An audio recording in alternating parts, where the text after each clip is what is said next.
Let me hand it back to you for a second.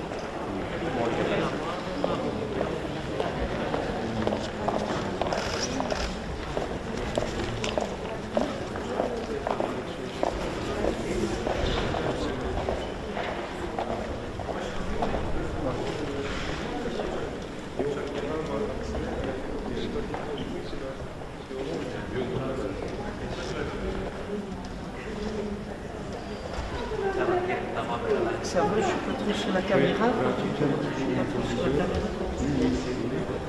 Pas trop, je dois... Ça va?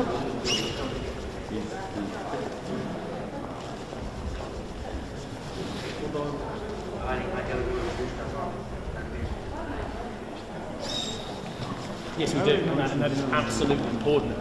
I think all our viewers will be very aware of that. So communication channels between the Russians and between NATO are absolutely paramount, and that is something that NATO is definitely working on as well to make sure that there are no accidents. Of course, we are giving tactical details to the Russians giving tactical details to NATO as well. The avoidance of accidents because of poor communication, because of poor interpretation of actions as well. That is absolutely one of the key parts of our NATO strategy as well. So having those communication lines is important, but not easy in this kind of environment. And there is some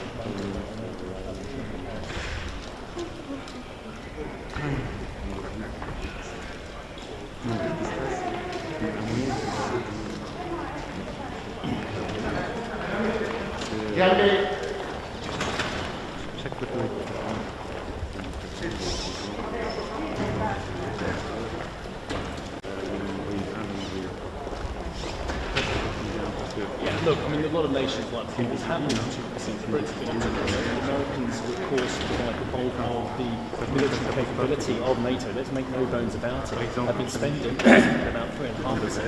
And spend, again, I think it's around about 3/4 of the budget of NATO as well. It's more than these 20 years. Yeah, they didn't even get near to what the US spends. So, absolutely.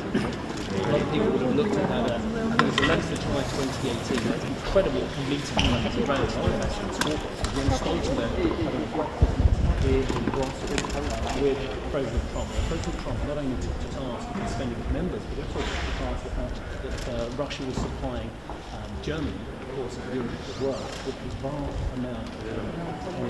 Criticisms were absolutely enormous from the Trump administration, but actually the criticisms have gone before Trump and after Mr. Trump as well. A lot of people have been making that point for a very long time. I'm just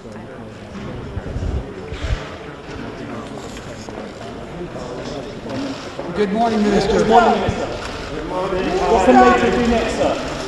Minister. Good morning. Thank you.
Turkish Foreign Minister.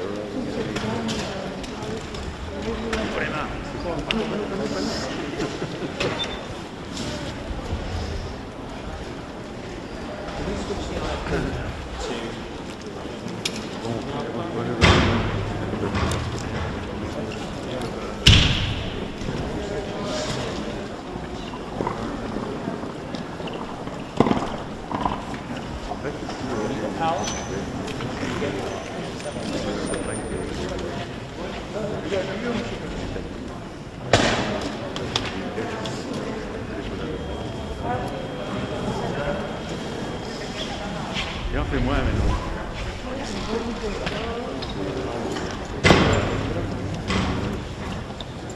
Voilà, qui t'aide. Je fréquente un agriculteur. Je peux rien. C'est vrai que le loin, il y a toujours un affaire avec une espèce de États-Unis ou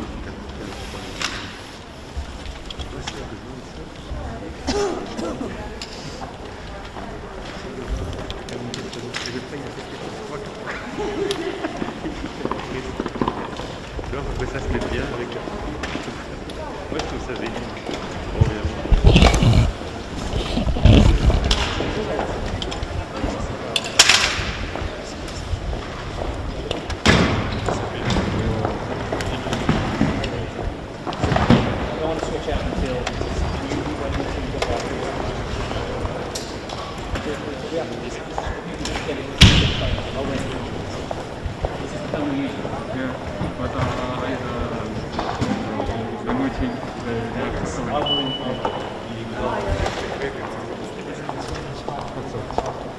Thank you so much.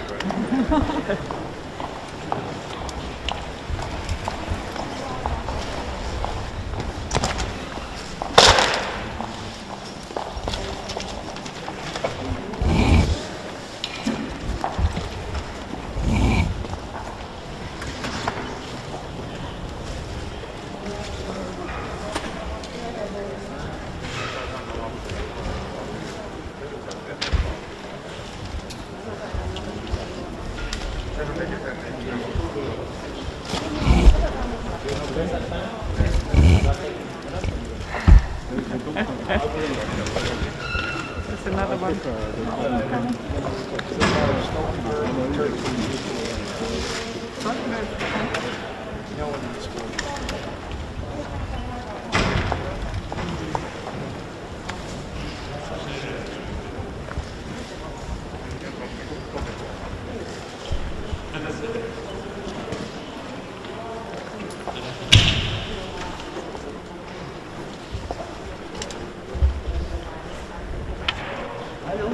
Hello? Come in. Yes.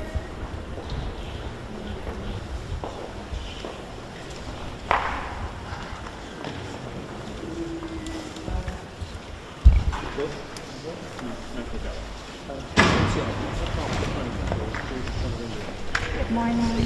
I just wanted to, yes.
Alina registriert das Inhaltsform. Die ist in 24 und da hat aber gesagt, letztendlich in den ersten, also quasi einmal Kategorie Media Center. Good morning, Minister. Good morning, Minister. Good morning, Campus. Meister here. Here or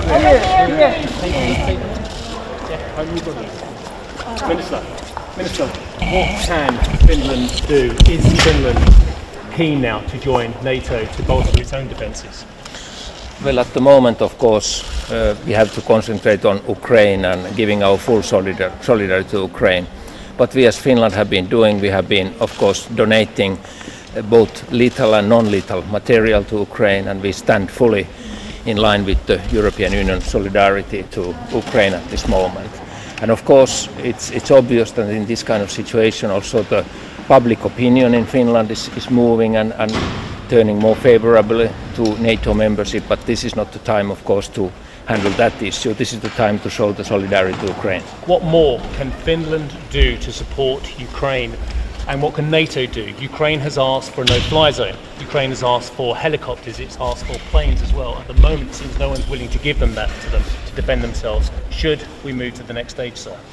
Well, at the moment, I think it's very important first that we stand politically united. What we saw in the UN General Assembly, more than 140 votes condemning the Russian attack against Ukraine. And we have to move on this diplomatic track, pressure Russia, and also have more and more influential sanctions towards Russia. What's So what your do you say reaction about to the the threat? fact that the Could become battle's a been wider raging around European the conflict? nuclear power Sorry. plant? Are you afraid that this could become a wider European conflict, especially considering the claims for a no-fly zone? Well, of course, this is already quite wide conflict because Ukraine is a big country and it has many neighbors, and it's immediately affecting to the neighbors. We have seen a major refugee crisis, around 1 million people already on the move, and of course we have to concentrate to help these people. But what is now, of course, our main concern is what is happening in the big cities in Ukraine. And if these cities will be attacked, then of course a big amount of civilians are under fire, and this is something that should be prevented. So what do you make of the Russian threats to NATO Finland? protect, support no-fly zone? Well, this is something that I leave to the NATO countries. I don't have any comment. So what do you make So of the what about Russian threats? what about the latest developments in the last few hours? The fact that there's been a battle raging around a nuclear power plant. Your reaction to that? Well, I'm very concerned about the nuclear news. First, of course, we were concerned about the Chernobyl situation and the movement of the troops around the Chernobyl, which was raising probably the radioactive dust and increased the radiation there. And of course, the latest news of the burning building. Hopefully, the burns have now been taken down. But of course, the idea that there is active fighting in the vicinity of the working nuclear power plant is a very scary concept, and we hope, of course, that the Russian troops will immediately stop the fighting in that region. So what do you make of Russian threats to Finland not to join NATO? What do you say to the Russians? Well, our answer, of course, is that Finland decides its own security policy. We are responsible for our own security policy. We have a very good connections to NATO. We are in the partnership with NATO, and we have been working very closely on those issues. And according to European security rules, it's every country's right to decide their own security position. Thank you. Just one final question. Last night, President Putin and President Macron talked to each other, and Putin said to Macron that he wants to take it all. Is that something you just accept, or? No, of course we don't accept it. A sovereign country cannot be attacked like this. But now what is going on, in my understanding, on the talks on the border of Ukraine and Belarus between the delegations of Ukraine and Russia has been ongoing. The talks to open the humanitarian corridors, to protect the civilians in the cities, and make the immediate ceasefire. Of course, we support all these Ukrainian claims in those talks. Thank you. Thank you, sir. Thank you.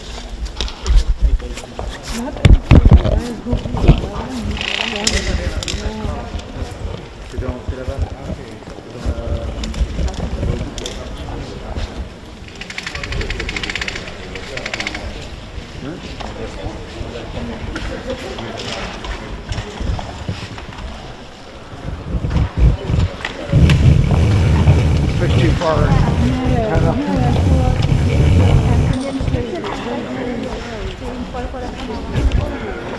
Je vais passer.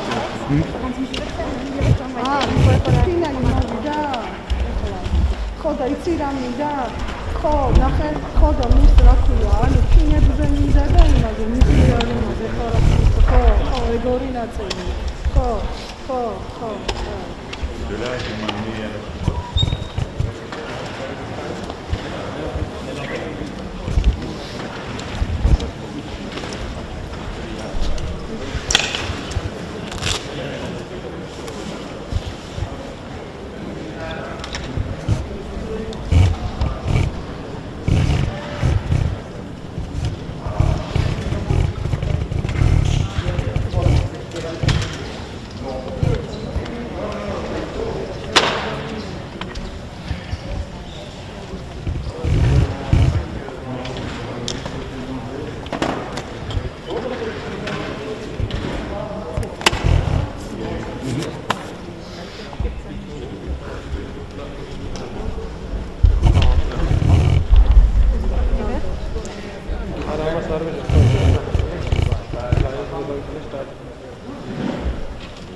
Ja, der Einzige, der es ordentlich hat, war das Markt hier.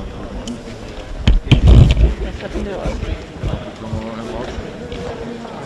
It's your birthday? Congrats.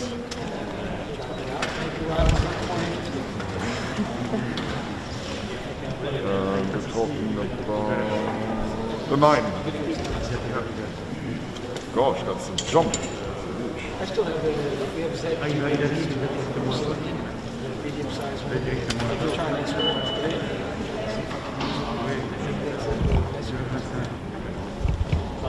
Got a good lens on it. It's a 35 to 135. It's okay. It's going very far, but it's nice. And you can zoom without losing your focus. It's really nice. Faces. It's my birthday. Why not? Cool.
Manchmal haben Paare, wo es überhaupt kein Problem ist, und manchmal ist es nicht. Ich verstehe nicht.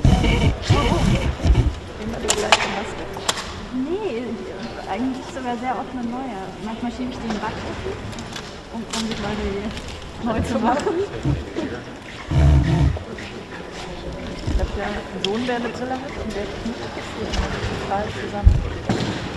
Ich habe mal was gemacht und ich habe was aufgenommen. Ich verstehe halt nur nicht, warum, also kalt ist natürlich ein Fakt, ne? Aber manchmal ist es halt auch kalt.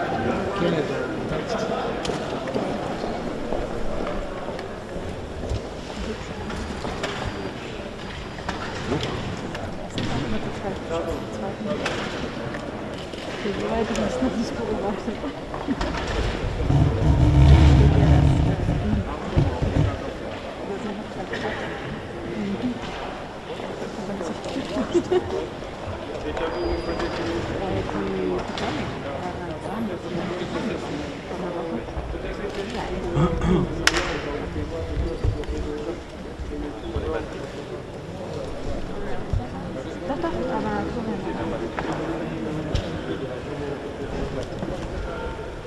Das war keiner von euch.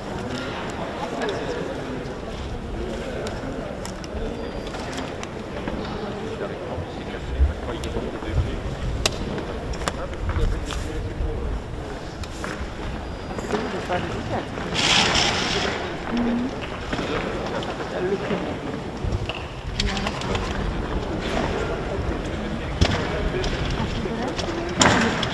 Aber man durfte quasi nicht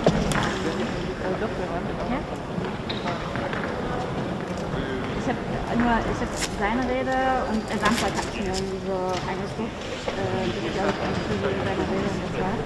Und ich fand schon irgendwie sein, wie er dann immer sagt, I think I have to invoke some discipline hier und wie er immer alle aufgefordert hat, sich in die Tiefe.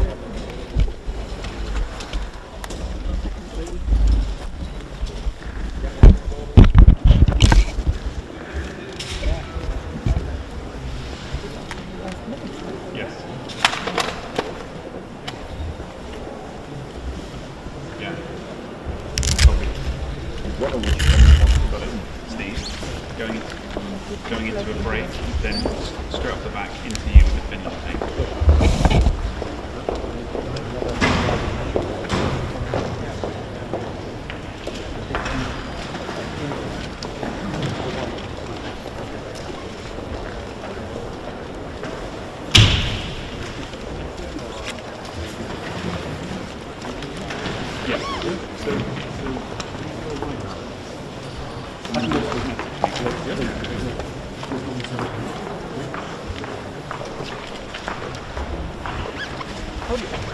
How do you know who's coming? Okay. The tall woman with the curly black hair, she's the communications person.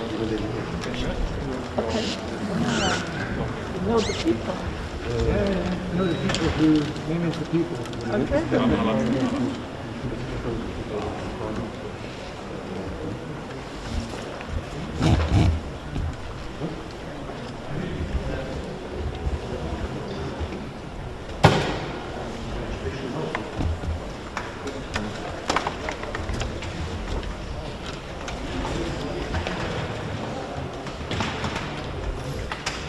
No. Canadian broadcaster. Die hat jetzt wirklich keine Leute dabei. Doch, wir haben eine dabei und wir machen jetzt einen neuen Schalter. The Canadian broadcaster. Finland call.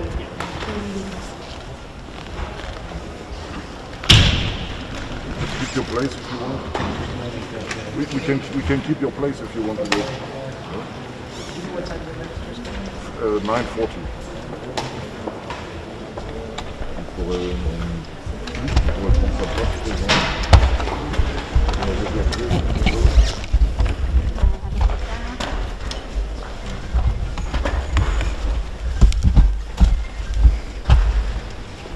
Are you with the Canadian broadcaster? Yes.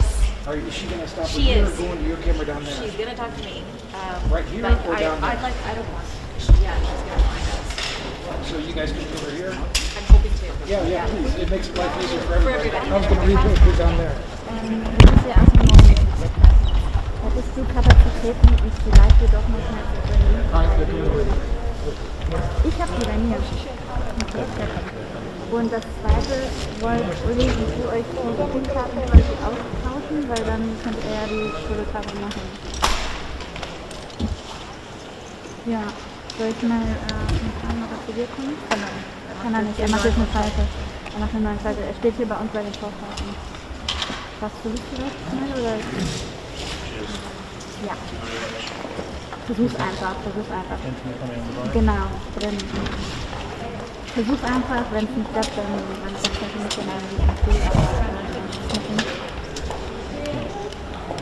wie Ja, die ist um 9, kurz nach 9 durch.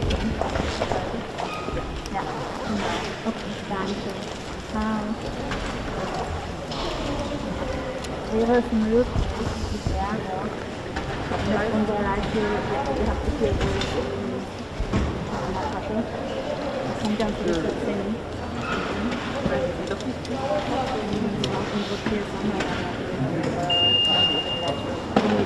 dann auch für uns heute gestalten.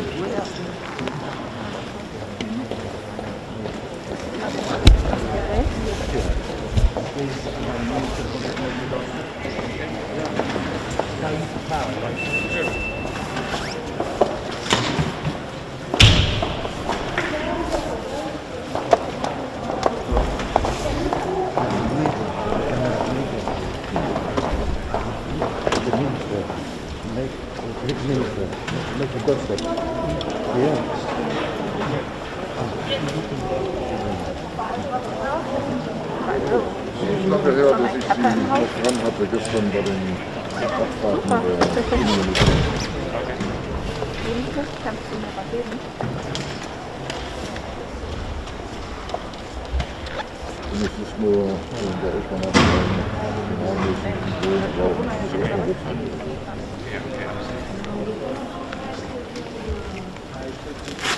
Und machen wir nur von Baerbock oder wollt ihr das die ganze Zeit? Nur für Baerbock. Aber wenn sie gleich einmal läuft, dann können wir ja auch den Rest einfach schon mal rüberspielen, oder? Ja, aber wir machen es noch nicht jetzt dann. Nee, unsere Techniker soll erstmal für eine Stunde rüber.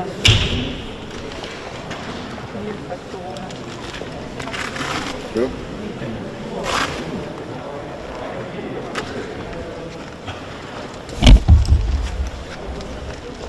Ja. Hallo, ich wollte dir nur sagen, wir spielen jetzt die Vorfahrten live. Okay, so I'm Nicht waiting jetzt, for nicht jetzt. just come out. Warte, stopp mal. Ab halb 10. Ab halb 10, also 9:30 Uhr. Thanks, Mike. Ja, ich dachte auch. Dann machst du Urlaub, ne? Für euch. Ja, genau. Und dann zieht Warte, ich erkläre dir schon. Wir spielen nämlich mit der Leitung von der ARD zur ARD und holen uns das Signal von der ARD über die VRD2 live. Ja.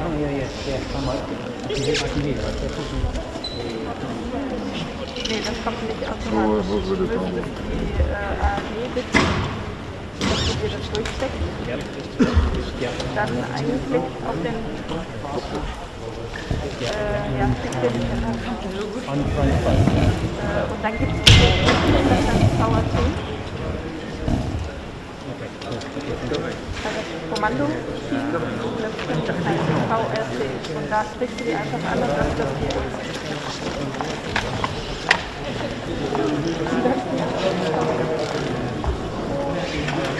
Den ruft uns unser MCR am besten an, euren zu kriegen oder 222, aber die sind noch nicht drin.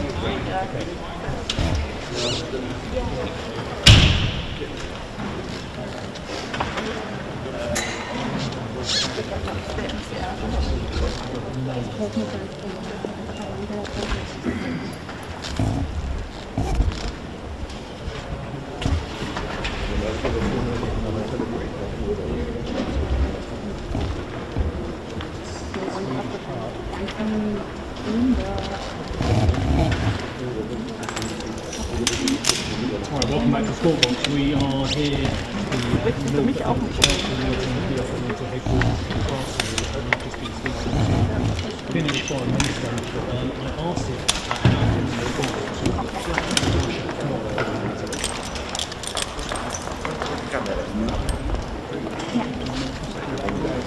Good morning, Minister. Good morning.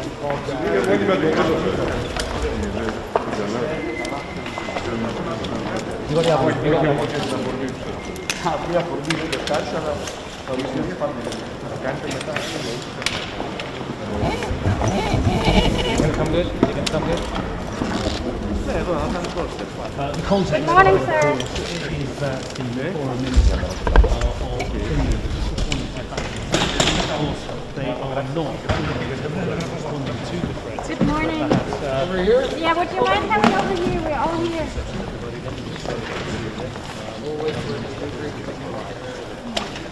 Minister, good morning. My statement and then.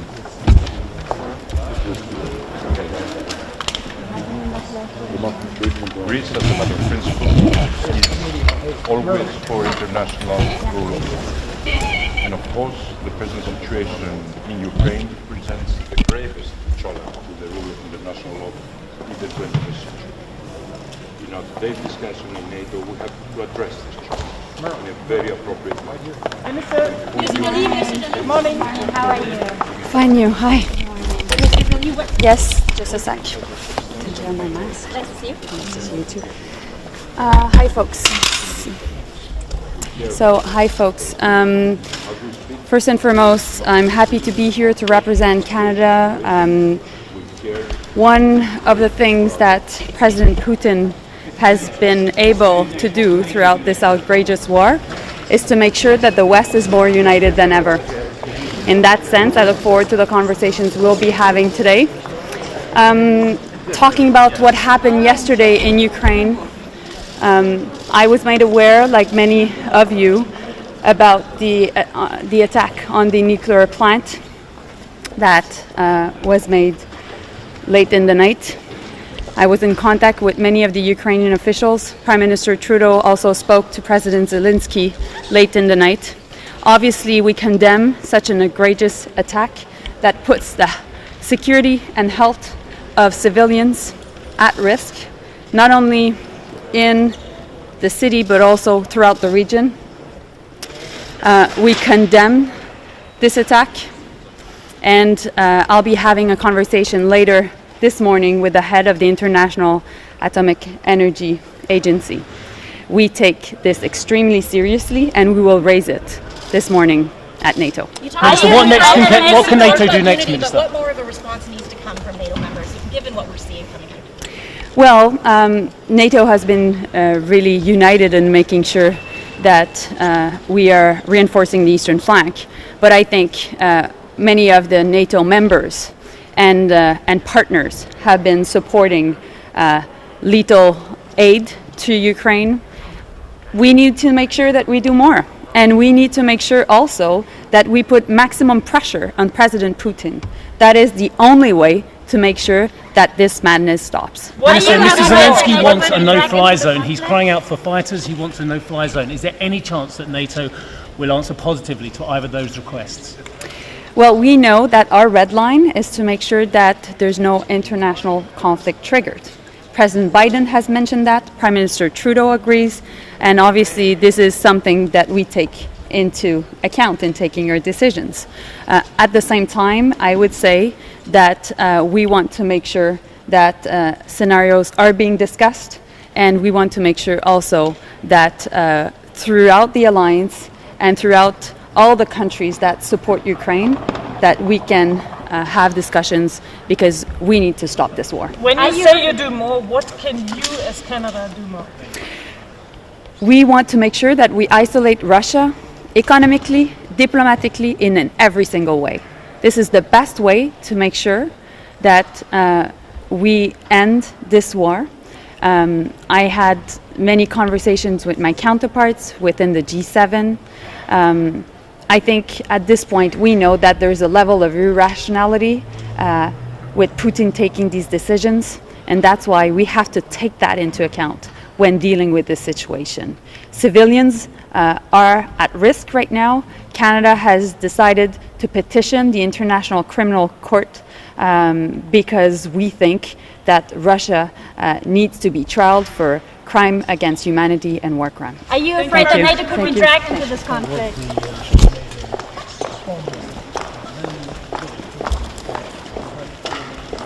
Good morning, Minister. Good morning, how are you? Good morning. Good morning. Good morning, everybody. It is indeed a very timely. It is indeed a very timely meeting today of the foreign ministers, including as a follow-up to the NATO summit, which took place exactly a week ago. As far as Romania is concerned, for us the most important topic on the agenda is the response that NATO should give to the Russian aggression in the terms of consistent consolidation of the deterrence and defense posture on the eastern flank. For us it is extremely important to accelerate as fast as possible the creation of the battle group in Romania, which will be under the lead of France as framework nation. And at the same time, I will stress today the importance for NATO to reconsider the philosophy, the structure, and the constitutive elements of the posture on the eastern flank, because the conditions are totally different from the ones when we have started to build this posture. We have to adapt the posture to the reality which shows that the Russian troops are in Ukraine and in Belarus, so we need to rethink everything. At the same time, I will inform my colleagues about the decision taken by Romania, by the Romanian President Mr. Iohannis, to increase the spending from 2% from the GDP to 2.5% starting with the next fiscal year. And I will also ask my colleagues, of course, to support more the partner countries, especially the Republic of Moldova and Georgia.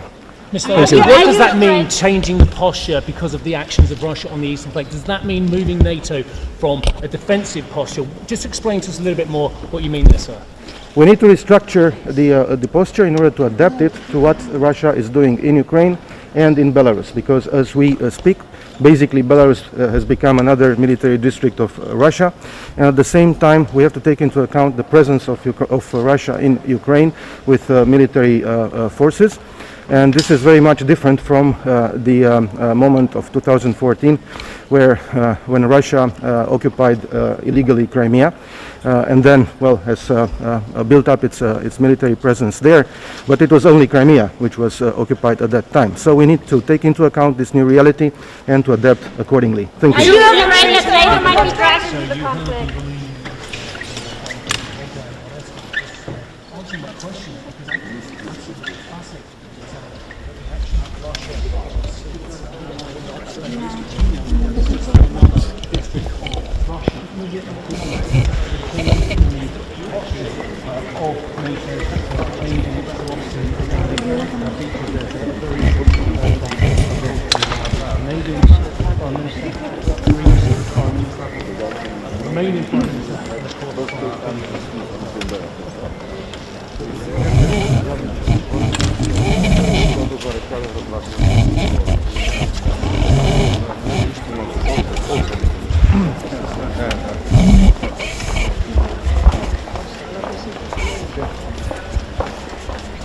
Well, first, we come together to show our strong unity. We are united in our efforts to deter and we are united in our condemnation. Substantial sanctions, and Russia is isolated. The recent UN vote showed that the world is united against Putin's war of choice. Second, we are united in our solidarity with Ukraine. Their courage is impressive, and their determination still to peaceful resolution is respectable. We are providing all kind of assistance to Ukraine, and we are providing support to the refugees. Ukraine is not alone, not today, not in the future. And third, we are meeting together with our valuable partners, Sweden, Finland and the EU, to discuss ways to step up our cooperation. This crisis has shown that EU enlargement is primarily a security policy, and therefore EU should be proactive in the Western Balkans and to speed up or expedite its EU enlargement for the sake of our joint stability. I love you very much. So, good morning. First of all, evaluation of the situation, the latest. The latest is very difficult and very complex situation, because what we are seeing, the shelling of the nuclear power plant in Ukraine, shows that the whole Europe is currently in a very dangerous situation, that the repetition of Chernobyl is very likely, and I think that we need to assess all options that we have, both at NATO and the EU. I personally believe that it is time to speak also about the sanctions on the energy sector. I do believe that Russia still can finance its war through buying gas and oil. I understand how difficult it would be for all of us, but then let's make a choice. Do we want to have nuclear waste and then cleaning up whole world, or we are stopping Russia at all cost we can have? Do you support no-fly zone? Well, look, I think that many of my colleagues have said where the danger is. I think that we need to discuss all options, but I don't want to go into details right now what those options are. We all understand that apparently people in Moscow are blackmailing us. People in Moscow know that there is going to be discussion because we are the alliance at 30 member states. So to make any kind of that decision, we need unanimous thing, and then we need also countries that can enforce that. But at the same time, we must be very careful and balanced, and we should discuss very openly what options we have. But I will not go into the discussion, do I support or I don't support any of measures that we are going to discuss. Sir, do you fear that Sweden NATO... and Finland are also partner countries because we are also under threat and the danger. In what way you mean? What about? From Russia, you know, if Georgia is Well, you know, I've been always joking a little bit with my Finnish and Swedish colleagues. Whenever they want to become members of NATO, we would be the first ones to advocate. I even would be very happy to offer some kind of discount for defense budget for at least 2-3 years. But this is, of course, a little bit a joke. But on the other hand, we work very, very closely with Sweden and Finland. We work with those countries already for many years, and for the Baltic region. For my own country, cooperation with those countries is extremely important. To make a decision about joining or not joining NATO, it's their own sovereign decision. And I think that this kind of blackmail, again, what we are seeing in Russia, shows that we have a very dangerous country. I believe personally that it's time to go from deterrence mission in the eastern flank to the full-scale defense mission. We still need to discuss more assets, we still need to discuss more troops, we still need to address many issues. And this is not only here at the foreign ministers, it's also defense minister's job, this is also a job for planners, but I think that we simply have the new reality. Second time in our history, the Iron Curtain has actually, or is falling as we speak, actually, it has not fallen. And now it's very important that we make appropriate decisions, that we are not afraid, but we are also balanced and rational. Sir, are you afraid that NATO could be dragged into the conflict?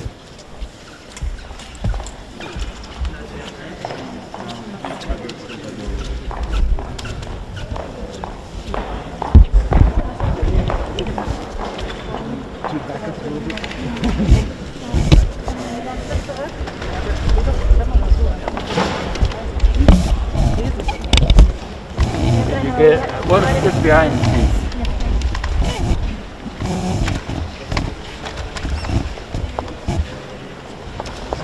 Another one. You can't, you're in my camera.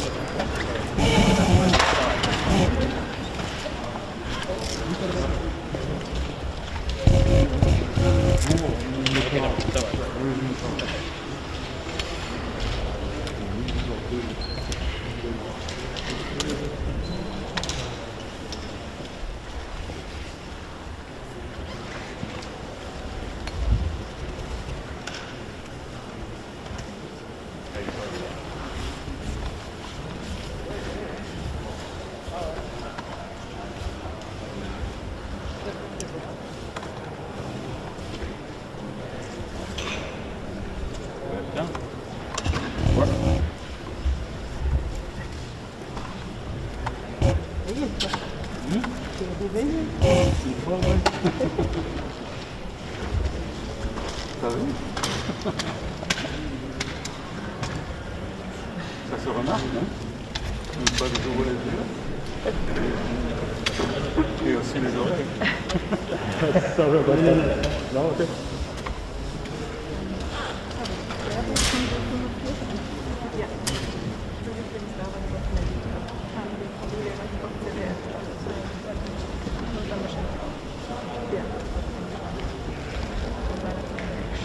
Alex, ich würde mal bei unserer Technik anrufen.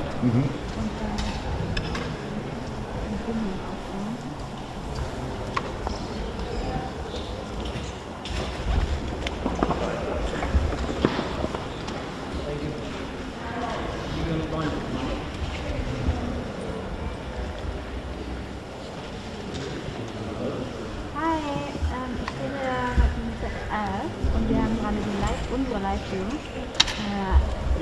angeschlossen. Ich wollte einfach sagen, dass die Verbindung anschließen.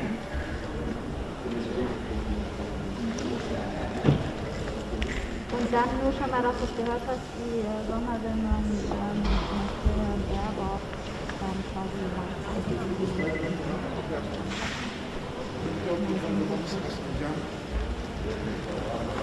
1945 kommt Baerbock und dann möchte die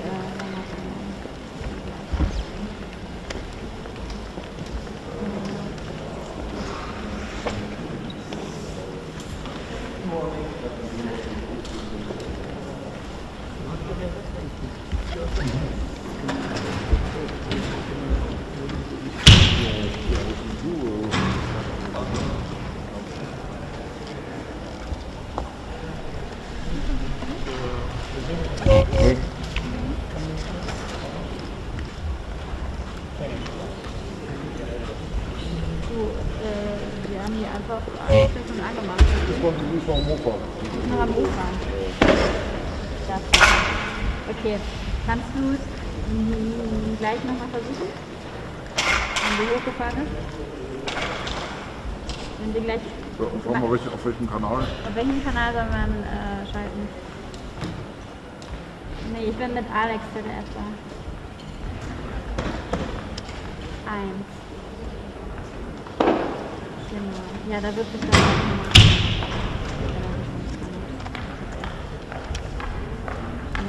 gesteckt haben. 2 Sekunden. 2 Sekunden.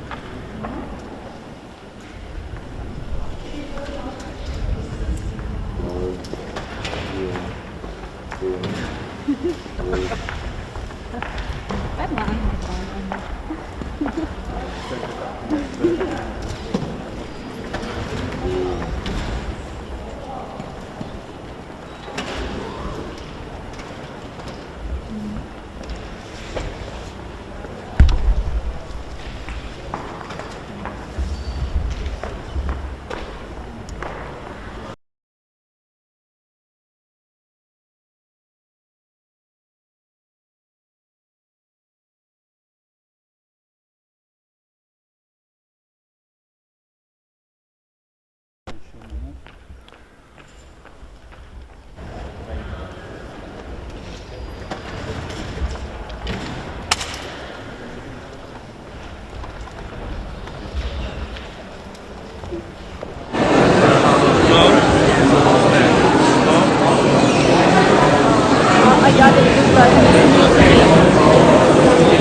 Can you call London? I give you the number. You tell them this, what I'm telling you. Can you call them? It's a very short call.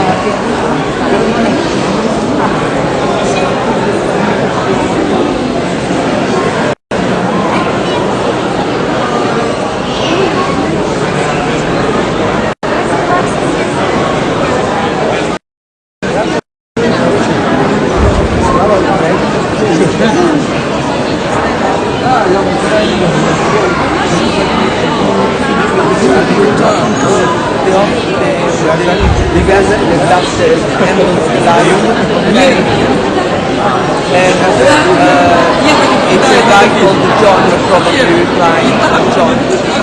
Tell them Maria wants to move to another location and there will be a branch movement for the next few minutes. So please confirm this is okay. We're moving to, and you tell them where we're moving to a location where they have beds and their people are sleeping. I am Isabella and Maria's colleague in Poland. Yes, 0044 207 482 7733.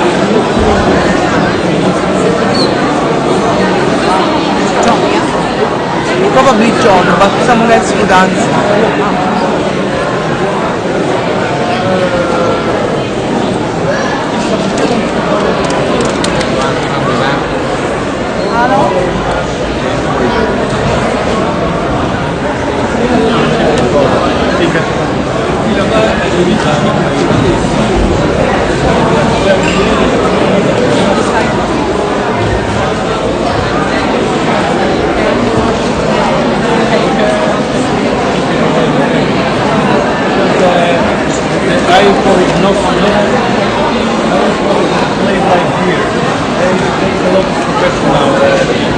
Cześć pani, tu masz.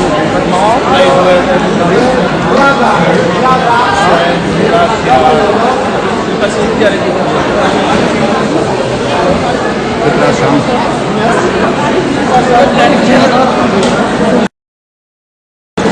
Przepraszam.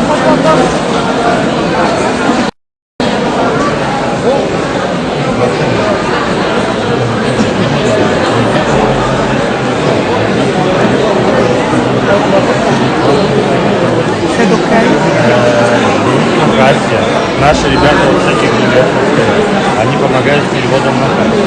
Билеты по территории Польши, они бесплатно по украинскому паспорту. Это ничего. Есть частные люди, но это частные люди не знают, что, куда, почему вообще. То есть это... Сейчас, к тому дойдем. Если сейчас с автобусами разные. Есть поезда на Берлин, знают 7:05 сегодня идет. Но, по-моему, каждый день 7:05 с утра. Будет вести, что это мы сейчас подойдем.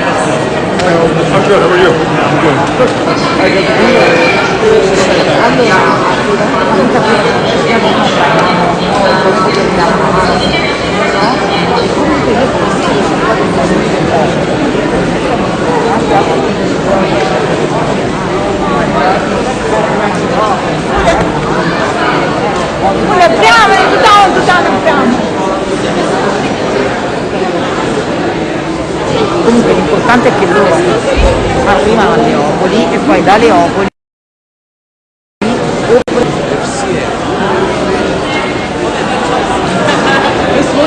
tu joues la carte pour des sites inconnus parce que je me dis on peut me retirer de l'argent.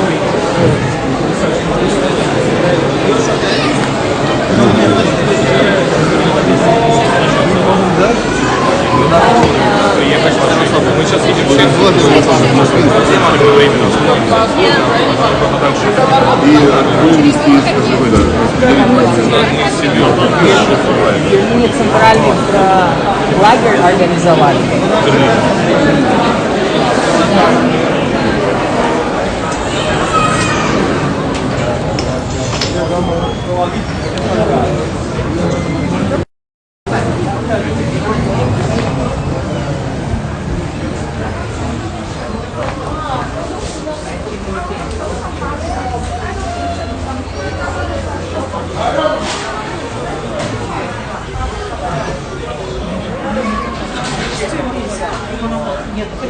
Мы-то понятно, это там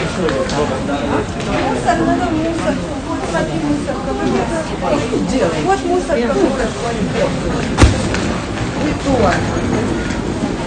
А чего ты тут? Не одеть нужно.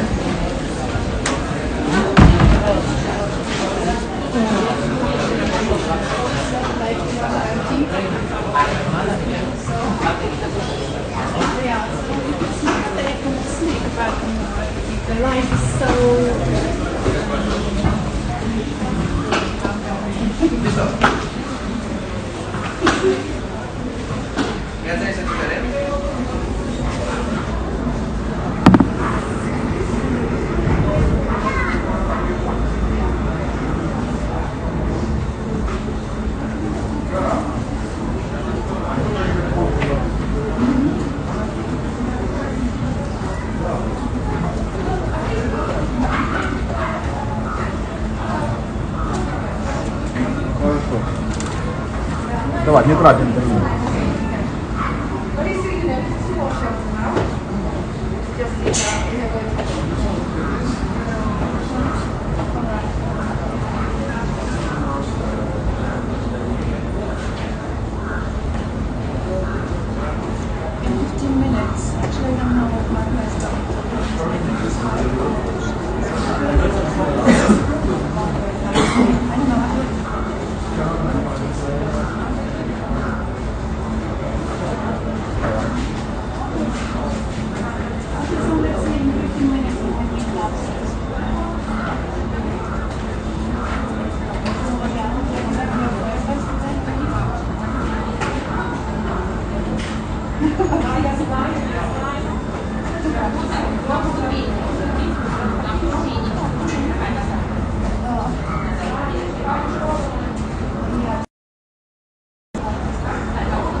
Isabella. Isabella.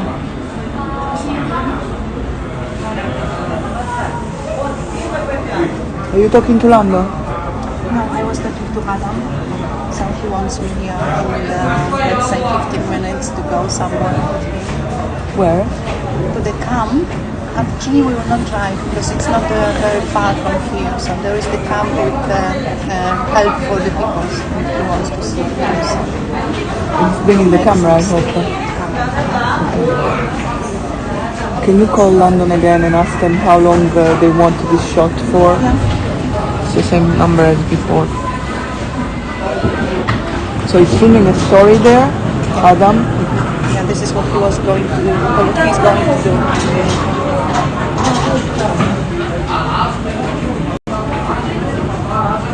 The question is for how long, yeah? Yes, if this is how long they want me to stay here, or if they want me to go back to the station.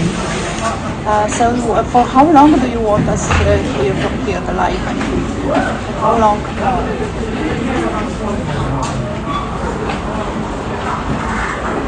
One more time.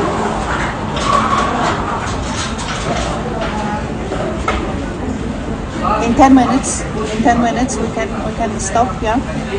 Yes, ask them if they want me to stay with this shot or go back to the train station, to the hall. Okay, and the next question for Maria is if this shot now is okay or she shall go back to the station inside the main hall. This is good?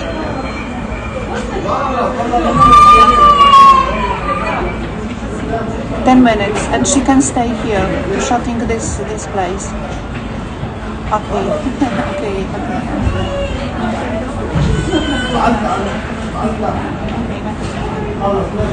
okay. So for another 10 minutes we can stay with this shot. He wants this shot, okay. Yeah, okay. So something more, Maria? That's it. No, that's it. I will shot. What time is it in 10 minutes? Now Tell me the time. Now it's 9:25. So we shot at 10 minutes. 45. So 10 minutes. At 45 I come down. 35. Yeah? At 35 I come down at 35. Okay, so 8:35 we can stop. Yeah?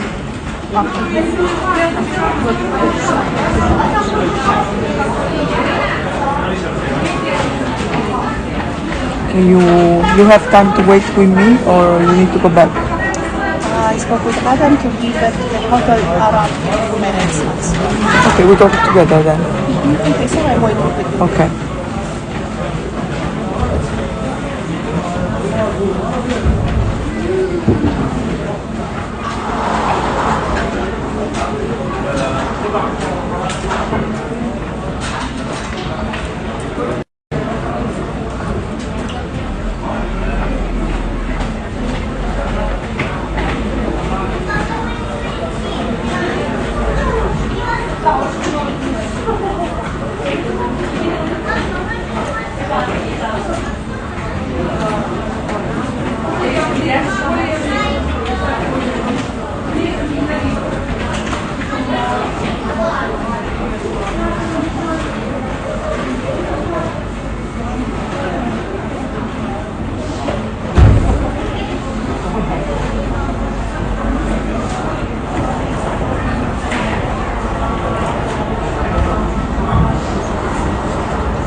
Okay.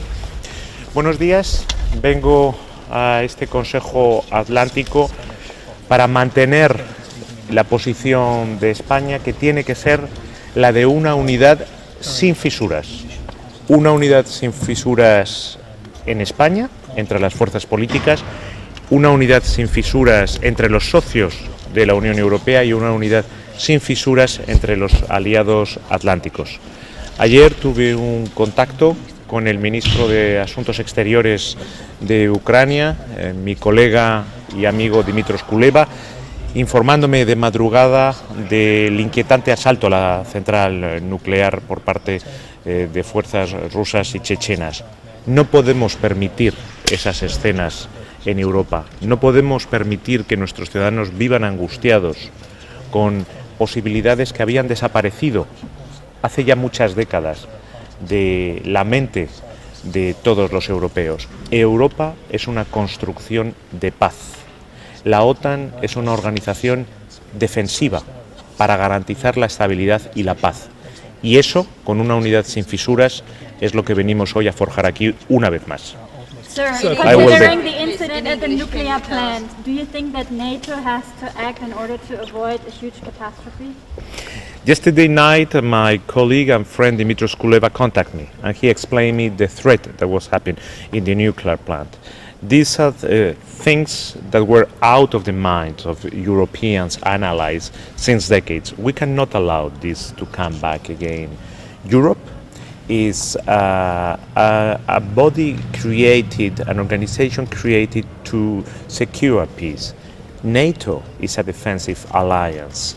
So we have to be united without any breach among us, as we have been so far, to secure peace all over Europe. So you're talking about what NATO needs to do, but has the EU changed now? Has Spain changed? Has Germany changed?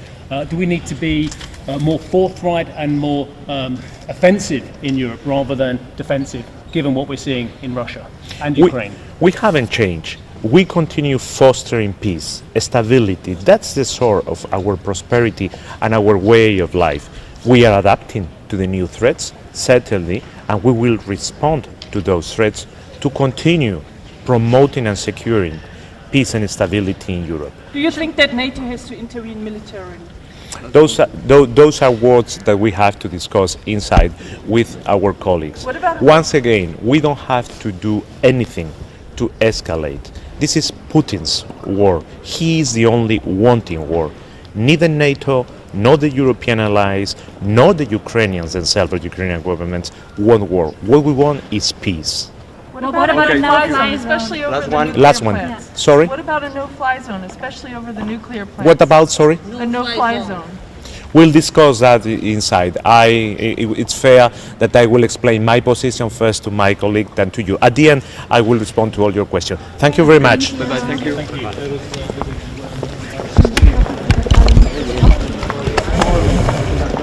Hello, good morning. Hello, good morning.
So, Secretary Blinken, dear Tony, welcome to NATO headquarters.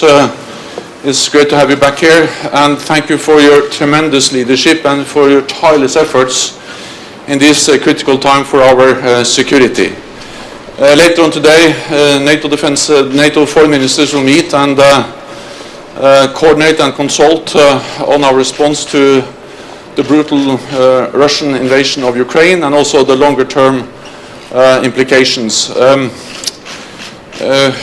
We condemn the attacks on civilians, and over the night we have also seen reports about the attack against the nuclear power plant. This just demonstrates the recklessness of this war and the importance of ending it, and the importance of Russia withdrawing all its troops and engaging good faith in diplomatic efforts. NATO allies have implemented unprecedented sanctions. We provide support to Ukraine. At the same time, NATO is not part to the conflict. NATO is a defensive alliance. We don't seek war, conflict with Russia. At the same time, we need to make sure that there is no misunderstanding about our commitment to defend and protect all allies, and therefore we have increased the presence of NATO forces in the eastern part of the alliance. This is a defensive presence, and I welcome the strong commitment from the United States with more troops. I met many of them, and it's always great to meet US troops in Europe and to see their commitment and their professionalism being part of the transatlantic bond. I also welcome that European allies and Canada are stepping up with more presence in the eastern part of the alliance, on land, at sea and in the air. If anything, I think the crisis we are faced with now demonstrates the importance of North America standing together in strategic solidarity in NATO. So once again, Tony, welcome. It's great to see you here. Jens, thank you so much. And I really couldn't say it any better. But simply put, in the wake of Russia's unprovoked, premeditated aggression against Ukraine, this alliance came together with speed, with unity, with determination, immediately launching the Rapid Response Task Force, putting in place the graduated plans to continue to bolster NATO's security. Every ally, in one way or another, is coming to Ukraine's assistance. Every ally, in one way or another, is helping to strengthen NATO itself. And as the Secretary General said, ours is a defensive alliance. We seek no conflict. But if conflict comes to us, we're ready for it. And we will defend every inch of NATO territory. At the same time, as the Secretary General said, we're preparing for NATO's future. And the events of the last few weeks, as they continue, will further inform that future, particularly going into the NATO summit in a few months, and the writing of a new strategic concept. All of these things are coming together at a critical time, but the single common denominator that we found, and that is the strength of everything that we do, is the unity of this alliance. It's been on full display in these weeks. It will remain on full display going forward, and I look forward to consulting with you, Jens, about the steps we're going to take next. Thank you. Thank you.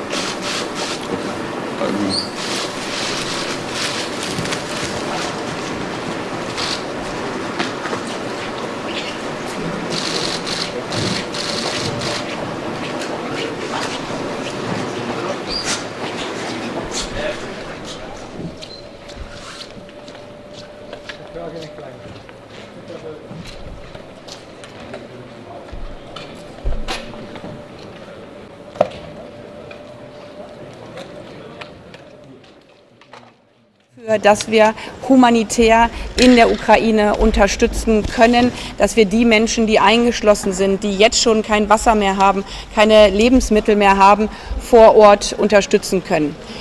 Der Unmenschlichkeit Putins stellen wir gemeinsam Menschlichkeit entgegen. Wir werden alles dafür tun, dass dieses Leid ein Ende hat. Das heißt, über die humanitäre Hilfe heraus, über die 3 scharfen Sanktionspakete hinaus, die wir bereits beschlossen haben, werden wir weitere Maßnahmen ergreifen, die gezielt in das Machtzentrum Putins treffen. Wir sehen jetzt schon, dass das Auswirkungen hat, gerade mit Blick auf den Rubel. Aber wir erleben auch, wie viele Russinnen und Russen deutlich sagen, in Russland, aber auch auf der ganzen Welt, gerade auch in Europa und in Deutschland, das ist nicht unser Krieg. Wir wollen gemeinsam in Frieden leben. Das ist Putins Krieg. Und daher auch mein eindringlicher Appell an alle in Europa. Wir leben zum Glück gemeinsam in Frieden mit vielen Menschen aus Russland, aus Belarus, die diesen Krieg gemeinsam nicht wollen. Und wir stellen uns gemeinsam als Zivilgesellschaft diesem Krieg entgegen. Und zugleich machen wir deutlich heute hier auch bei der NATO, wir machen deutlich in G7 und der EU, einer für alle und alle für einen. Wir stehen geschlossen für unsere Freiheit, für unseren Frieden ein. Und die Erzählung Putins, dass er sich von der NATO bedroht fühlt, die stimmt nicht. Die NATO war nie eine Bedrohung für Russland. Die NATO ist und war immer ein Verteidigungsbündnis. Die NATO ist darauf angelegt, Frieden in Europa zu sichern.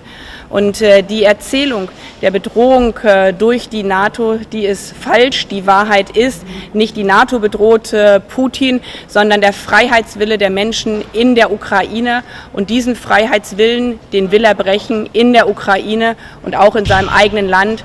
Und wir werden alles dafür tun, dass das nicht gelingt. Minister, what can NATO do next? What can NATO do next, Minister? Ich nehme erstmal die. We are standing here in close solidarity between EU, between G7 and NATO, making clear that this war from President Putin, which is not a war by the Russian people, it's a war from Mr. Putin against the Ukraine, that this war is not only a breach of international law and a breach of civilization, but also is the most dangerous action towards its own country. We are seeing that our sanction packages are already taking place and having big effects also on Russian economy. And today we underline that we are helping all the Ukrainians fleeing, but also Ukrainians in the country with humanitarian relief. Die Ukraine fordert Flugzeuge, Schiffe und größere Assets. Ist Deutschland bereit, das auch zu liefern? Angesichts dessen, dass das Unvorstellbare eingetreten ist, haben wir am vergangenen Wochenende deutlich gemacht, dass wir, wenn die Welt sich ändert, auch unseren außenpolitischen Kurs ändern. Und das bedeutet, wir unterstützen seit dem vergangenen Wochenende die Ukraine bei ihrem Recht auf Selbstverteidigung, auch militärisch. Wir tun das gemeinsam mit unseren Partnern in der NATO, G7 und der Europäischen Union. Die Europäische Union macht deutlich, wir tun alles dafür, dass Ukrainerinnen und Ukrainer ihr Recht auf Selbstverteidigung auch nutzen können. Frau Ministerin, gestern gab es den Vorfall am Atomkraftwerk, ein Brand. Zusätzlich gibt es Rufe nach einer Flugverbotszone. Haben Sie Angst, dass die NATO in diesen Konflikt reingezogen werden könnte? Mitten in der Nacht Nachrichten zu bekommen aus der Ukraine heraus, dass Gefahr droht, dass ein Atomkraftwerk angegriffen wird, wo ich vor kurzem noch selber genau in dieser Stadt war. Das zeigt, dieser Krieg ist mitten in Europa. Dieser Krieg ist nicht der Krieg von anderen. Dieser Krieg beschäftigt und betrifft uns alle. Und daher haben wir auf Hochdruck in der Nacht auf allen Kanälen deutlich gemacht, es kann da keine Attacke geben. Wenn wir heute Morgen die Nachrichten hören, dann ist der Brand ja erstmals gelöscht. Es ist gut, dass die IAEO stark mit involviert ist, weil betrifft ja nicht nur dieses Atomkraftwerk, sondern es betrifft auch Tschernobyl und andere Orte im Land. Und auch hier die klare Message von uns geschlossen, und zwar nicht nur aus Brüssel, sondern mit internationalen Institutionen wie der IAEO. Es gibt Regeln in dieser Welt und diese Regeln gelten für alle, auch für den russischen Präsidenten. Und das gilt insbesondere im nuklearen Bereich. Herzlichen Dank.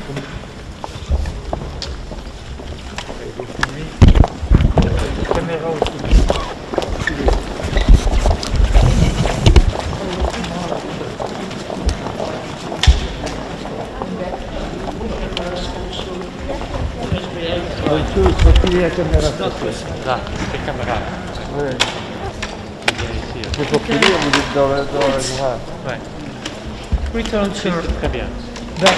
Hold the cameras back over the line. Oh yeah. Please, over the line, take that camera. Please return. Return. And that's all. Return. Eric, prends le poteau. Voilà. Comme ça. Et soin dans tout ça. Un vaisseau. Non. Voilà. Ce type, c'est bien. Ouais.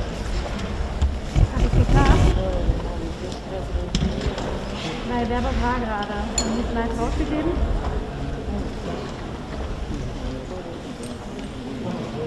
Da kommt er nicht. Hey! Good morning, High Representative. Good morning. Over here. How are you?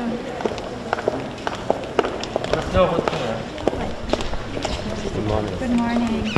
Well, I was here 2 weeks ago in the ministerial meeting, and the world has changed a lot since then. We are now witnessing a full-fledged war in our borders, a war unleashed by President Putin against Ukraine, and a completely unjustified war that's creating a lot of civilian casualties, with the use of arms strictly prohibited by the Geneva Convention, a lot of civilian losses. That's the moment to speak out and to stand up. That's the moment where the transatlantic unity is more important than ever. We at the European Union, we have decided an unprecedented package of sanctions, financial, political, economic, sanctions that will hurt the Russian economy a lot. And we are supporting the right of Ukraine to defend, and we really admire the courage of the army, the people, and the government of Ukraine. I think it's important to launch the Moscow mechanism and to send a message, a mission, to see which are the acts that can be considered war crimes. And once and again, I think that's the moment in which we have to be united, because we cannot afford that might makes right. This is a critical moment of the history of Europe. What do you expect from NATO to do? A stronger unity and ready to act as much as we can. And the important thing for me is to keep the unity of the European Union member states around the sanctions, which are going to be very damaging for the Russian economy, especially the ones related with the central banks, and secondly, to keep the unity about how to provide arms to Ukraine. You know, that's the first time that we are engaged on this kind of operations. That's why I'm saying it's an historical moment for the European Union to appear not only more united, but more effective. So does Europe need to stop the flow of Russian energy, of Russian hydrocarbons, of Russian gas? Surely that would be very, very effective and damaging for the Russian economy, sir. Sure it will. Sure it will. We will consider everything. 1 week ago I told you everything was on the table. And you could see that everything was in the table, because some measures that nobody could expect it have been taken. So everything remains on the table. When you say everything remains on the table, should Everything. you accept Georgia and Moldova?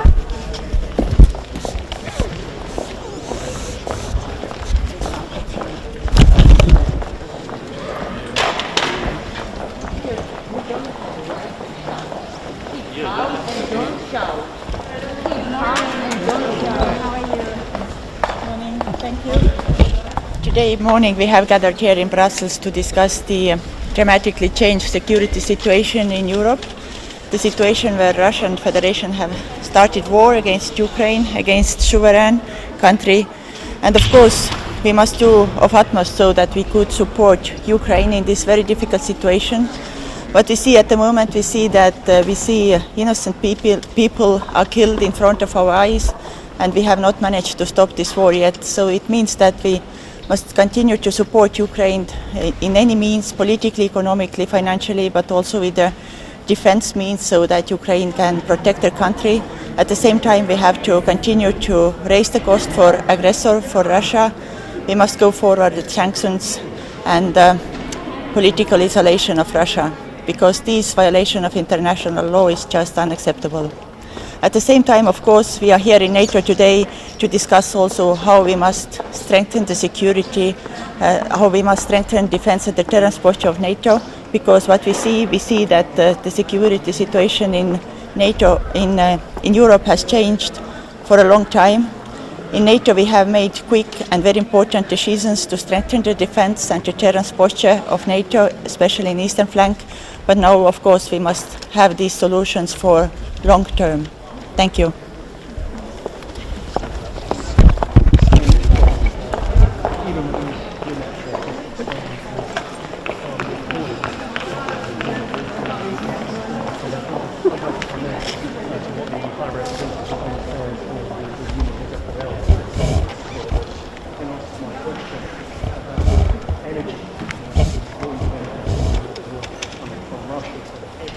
Ich habe keinen Überblick mehr, was ich jetzt geschickt habe und was nicht. Die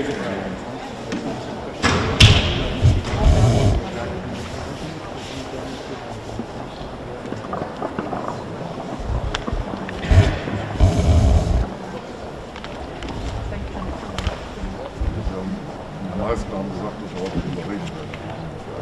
Was ist gemacht haben.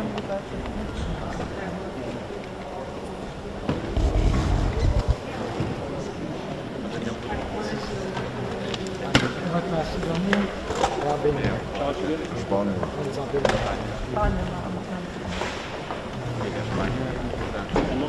Das heute über den Ausweis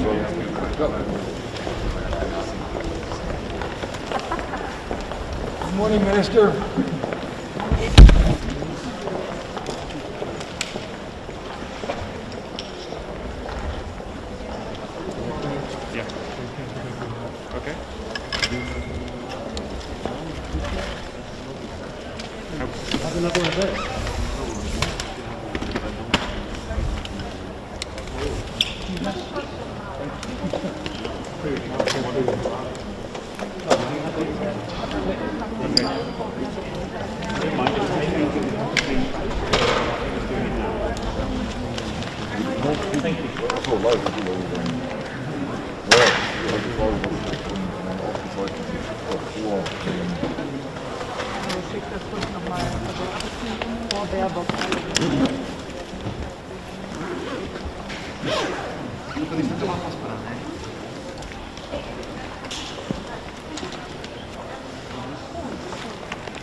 Excusez-moi, est-ce que vous n'avez pas un long micro? Ah oui, oui, je sais. Ah oui, parce que c'est le problème.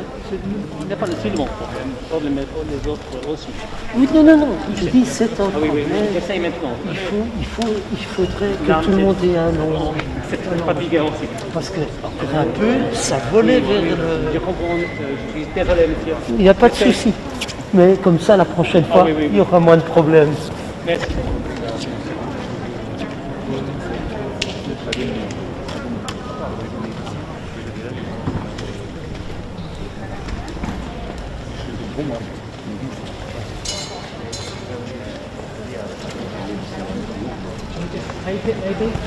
Yeah, I don't worry. I am.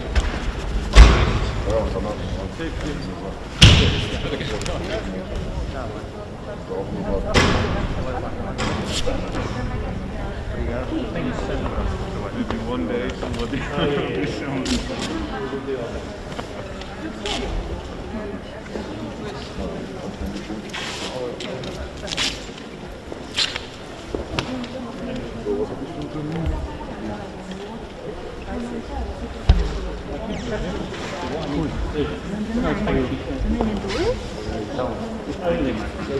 Okay. No, someone said Même justement, faire chacun une demi, chacun deux.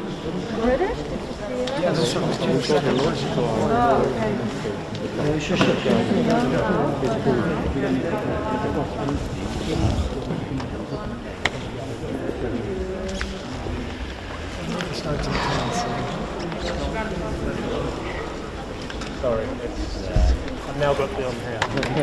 Good. Stop now. You have all the floor for you now. You can jump wherever you like. I certainly wasn't trying to, sorry. Jo, dann links, was die Frau dagegen Schutz war. Und dann war auch Sorry, because this morning we can't enter, so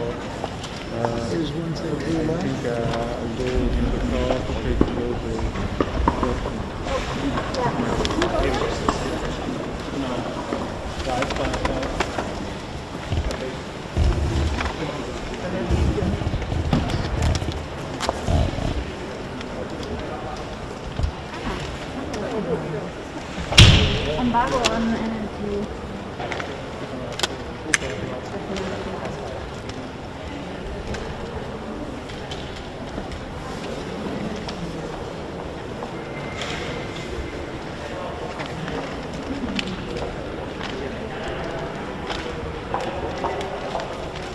Good morning, Minister. Good morning. Just a quick question over here, please. Minister, good morning. Just 1 minute, please.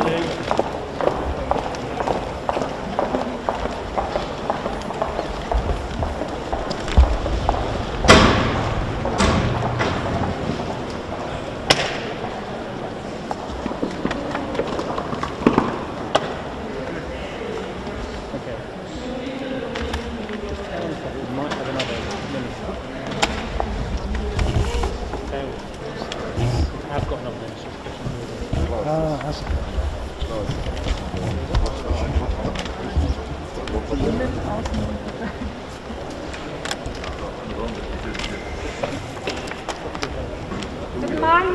Ja, Guten guten Morgen. Morgen. Ganz Kommen kurz, Sie einmal zu uns, bitte. bitte. Okay, guys. Guten Morgen. Wie geht's?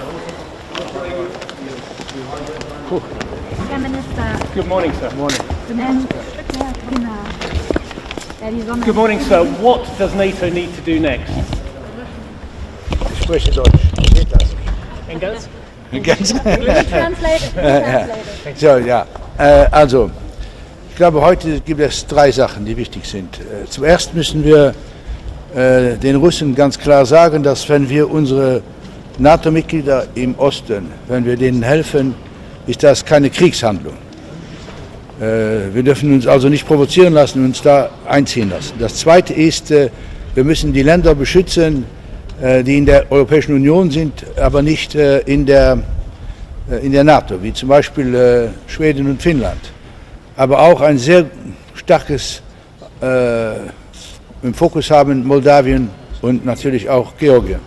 Und dann das Dritte ist, wir müssen in der NATO uns ganz gut überlegen, denn nach jedem Krieg gibt es auch wieder Frieden, ob wir alles radikal abbrechen, auch das, was seit 1997 aufgebaut worden ist. Sie wissen, dass die Europäische Union, viele Gedanken davon sind entstanden noch während des Zweiten Weltkriegs. Und hier müssen wir also aufpassen, dass wir jetzt keine Schritte machen, die danach uns schäden. So, Was halten Sie denn von einer No-Fly-Zone über der Ukraine jetzt nach dem gut, zuerst muss die No-Fly-Zone wie überall von der UNO entschieden werden. Wir sind ja Realisten. Ne? Und dann das Zweite, wer würde das dann auch kontrollieren?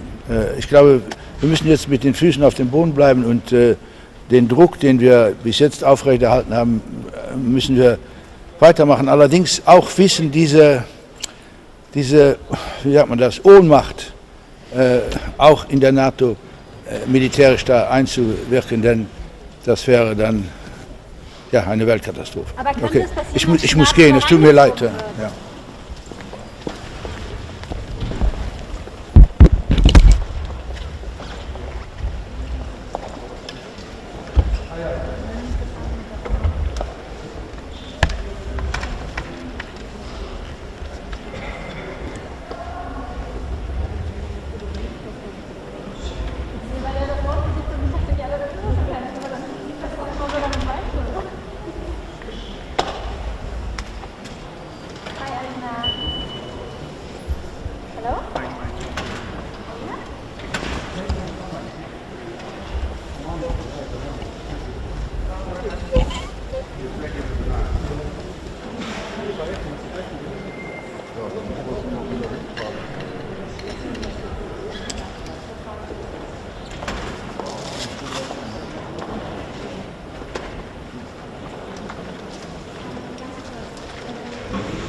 doesn't make sense. They've been fighting around there in the town.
Great to see you, and thanks for. See you soon.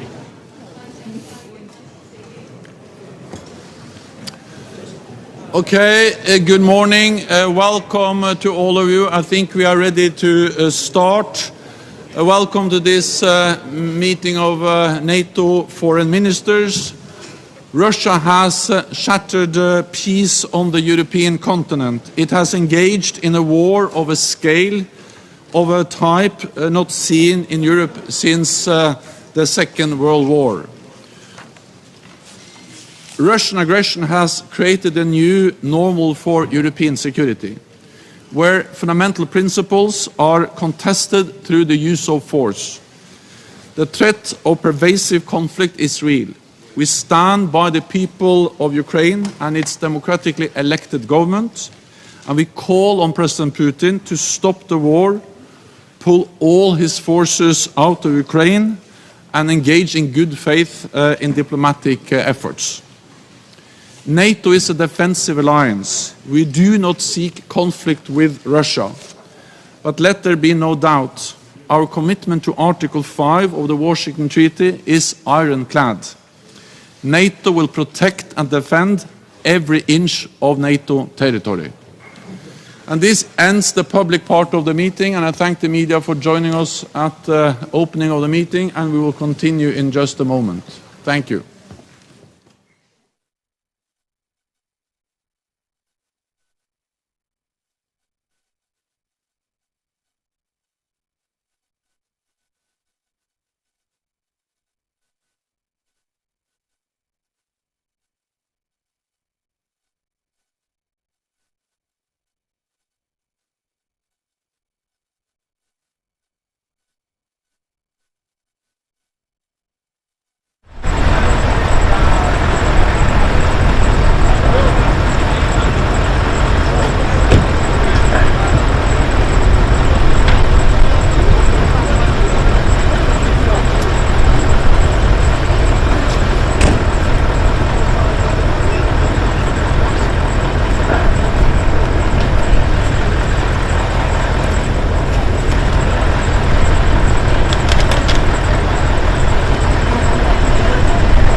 Poveștile lor sunt dramatice. Practic, aceștia luptă foarte cu lor acolo în Ucraina.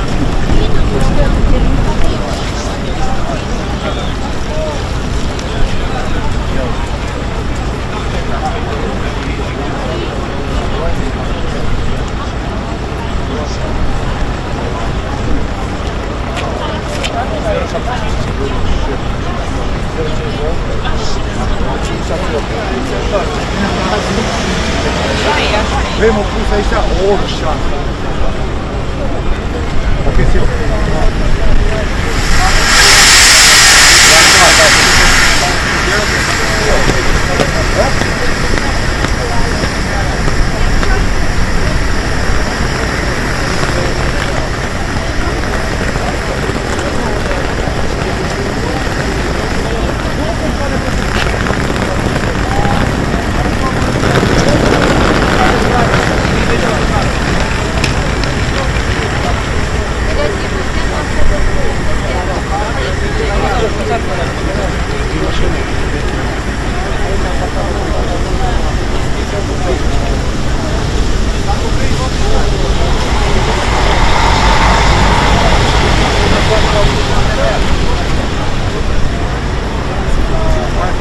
de bine.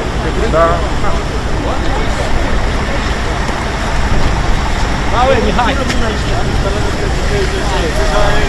Mihai, spus la tine!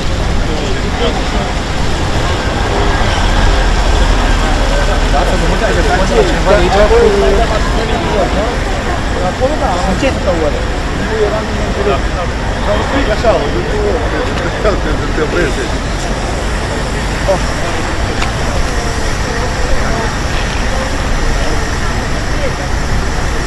Hai să ne ceva stal. Aici la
Gibt's mit dem?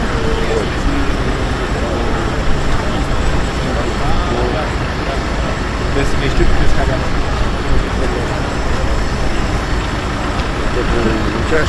Încerci Elena, nu? Da.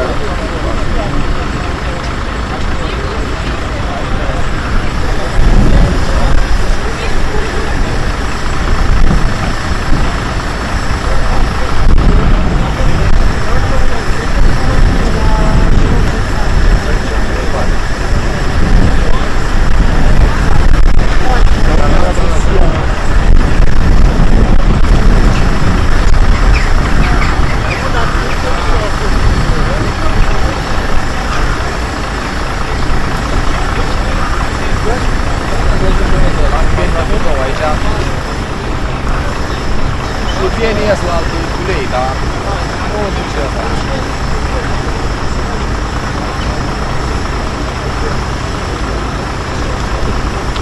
Asta face că ai venit cu vrei, ai făcut, faci ceva și înțelegi?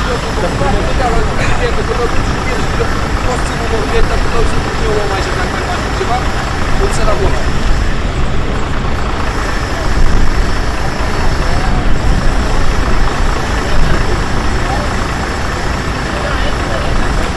Auzi?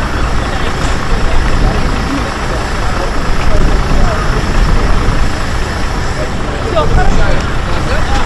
Да, да, но мы уже вышли туда, где-то от нас. Da, îl sună bine, că la mașina s-a dat la tine,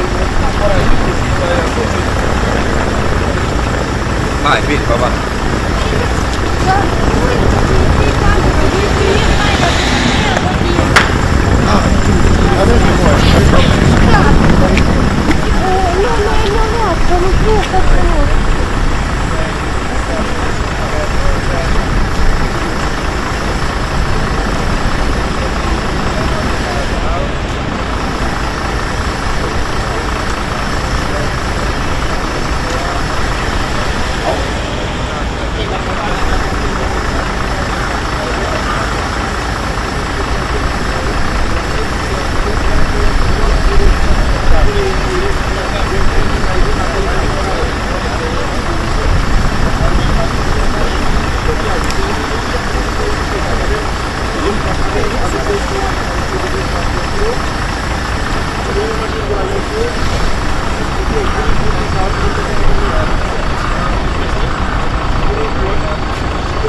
Das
ist noch zum Ende.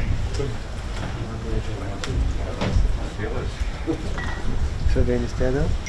Die kann man nicht warten machen. Ja, weil jetzt noch wieder mal.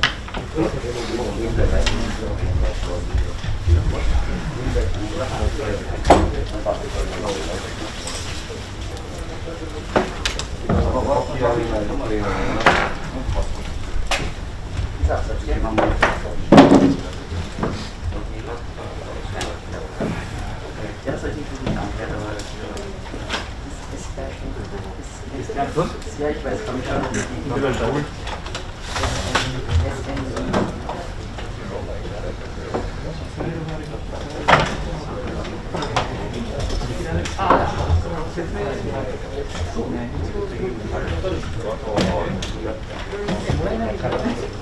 So, wie geht's auch nicht? Nein, ich habe einmal hatte ich genau, ich habe halt heute Morgen gleich um 7:15 geschrieben. Und ich war um kurz vor 8:45 da, dann hatten sie es schon auf der Liste.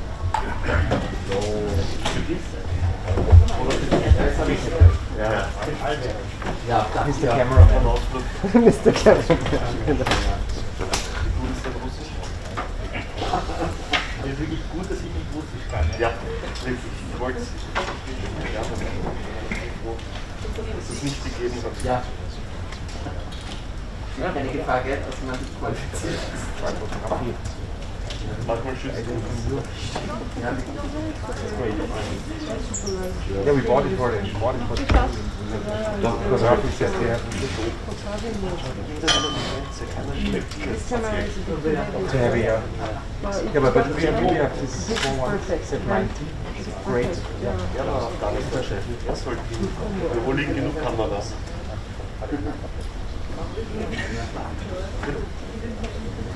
Ja, ja. Jetzt können wir mal anfangen, oder?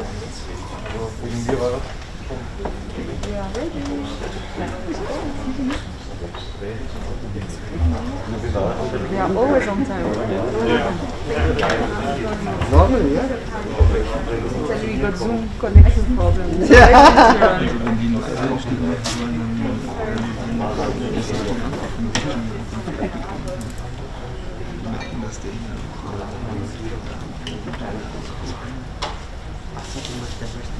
Ich will uns wissen.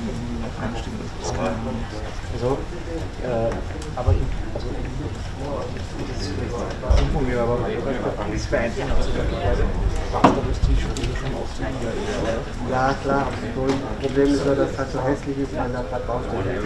Ja, das ist der Punkt. Ja, weil die ja, die sind. Naja. Also pünktlich haben wir hier auch nicht? Nee, scheinbar nicht. Normalerweise schon, ne?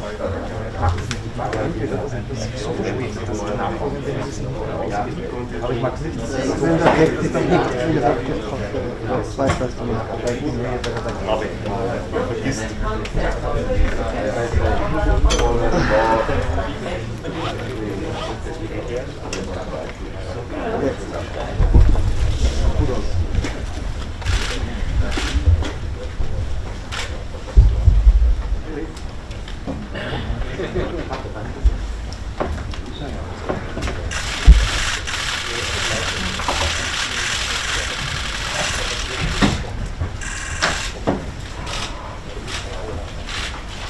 Good morning, everybody, and welcome to this press conference in the Director General.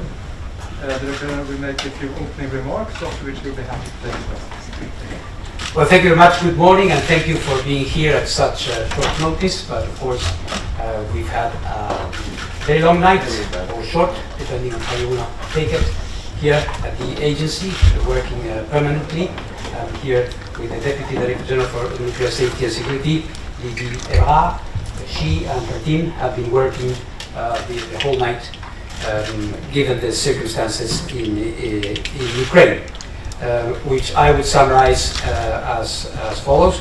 I am conscious that you may be in possession of some of the information or all of the information I'm going to share with you. What I can tell you is that what we are telling you is confirmed information that is coming straight from the Ukrainian regulator or straight from the Zaporozhye nuclear power plant, where we have contacts at the moment and permanently through the night. So, as you have been informed, overnight projectile hit a building within the plant site, within the site plant. This building, I should repeat, is not part of the reactors. None of the reactors is a training adjacent construction facility to the reactor. This caused a localized fire, which was extinguished by the local fire brigade at the plant.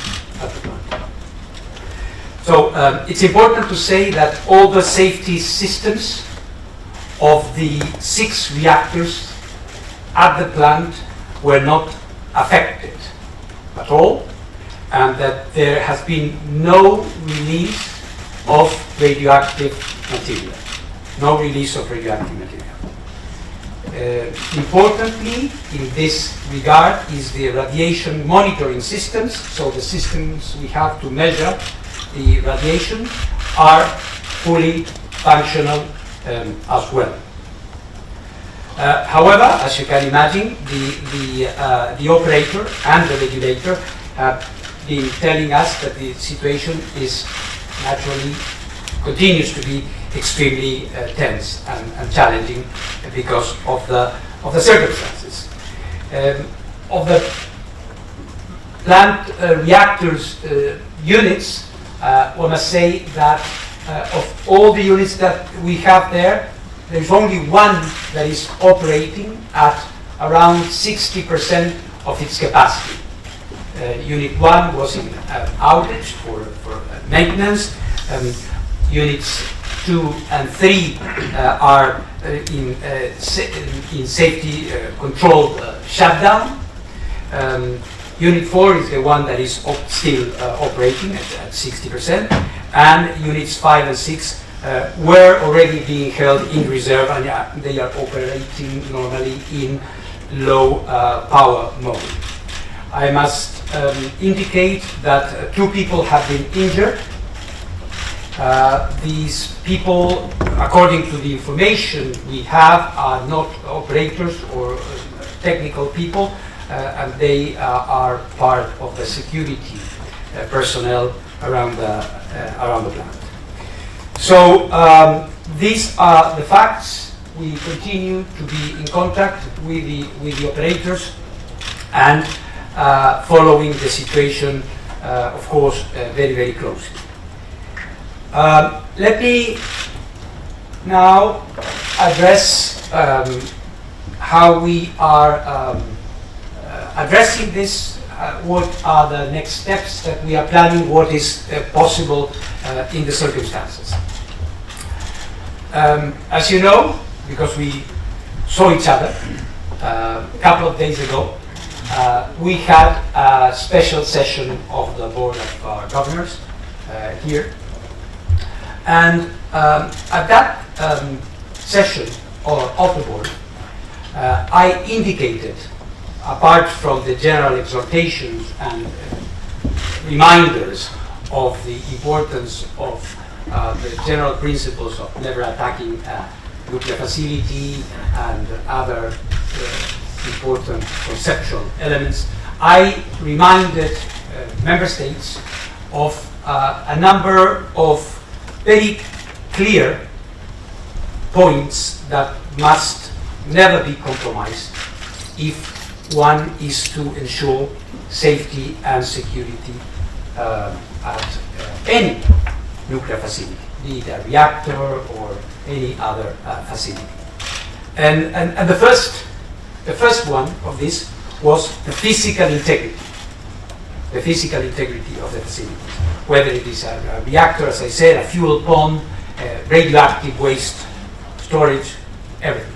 The second point that I mentioned to the board was that all safety and security systems at these places must be maintained and operational. The third point I indicated was that staff needed to be able to fulfill their activities normally.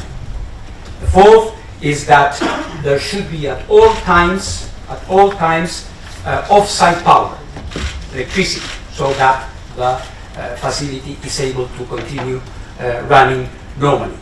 I also referred to the supply chain that must be always available in case there is a need, spare parts or things that are perhaps needed for repairs. I also referred as a sixth point to the radiation monitoring systems that are also required so that we have an idea of what's going on from the perspective of the possible presence of radioactivity. And finally, communication. Communication, which is so important, as you have seen throughout this night. Without it, we would have not been able to confirm the things that we are telling. Well, everybody agrees. Everybody agrees, without any exception. No country disagrees that these principles must be maintained. However, the first of this, the physical integrity of the plant, has been compromised with what happened last night. So we, of course, are fortunate that there was no release of radiation and that the integrity of the reactors in themselves was not compromised. Yes, the plant in a wider sense. But it is obvious that when we all agree on these principles, words must mean something. And we have to act in consequence. So for us, the IAEA, it is time for action. We need to do something about this. As I also referred to you, I believe, Ukraine sent a request for immediate assistance to us. So bearing in mind what's happening and the risks that we may all incur if this continues without an enhancement and without a recommitment to these principles, I have indicated to both the Russian Federation and the Ukraine my availability and disposition to travel to Chernobyl as soon as possible, so that this 7 crucial pillars are never again compromised. The idea behind this initiative of mine as Director General of the IAEA is to agree on a framework and on a compromise that would commit to not compromise these principles that we all subscribe and agree to. We all know that given the very complicated circumstances on the ground, the logistics for such a trip, my presence in this place are not going to be easy and would not be easy. But at the same time, I believe they wouldn't be impossible. If we are to extend assistance, we have to be there. And the first to be there must be the head of the IAEA. I want to make clear one point. This initiative of mine has nothing to do with the political aspects of this crisis. This is not my mandate. I am not the Security Council of the United Nations. I am not the Secretary General of the United Nations. I am not a self-appointed mediator. It has nothing to do with that. I want to be extremely clear about this.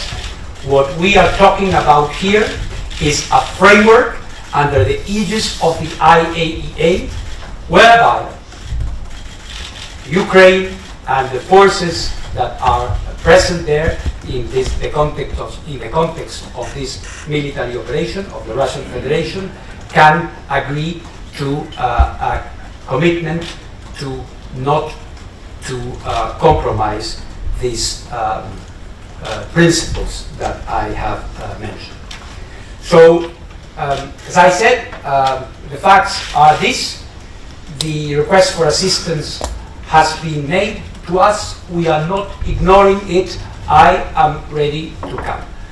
I stop here and I take your questions. Thank you very much. So please identify yourself in your media. Thanks, DG Grossi. Jonathan Tyrone with Bloomberg News. Can you please just clarify who specifically you're in touch with on the Russian side? You said you're in touch with the Energoatom in Ukraine and the regulator.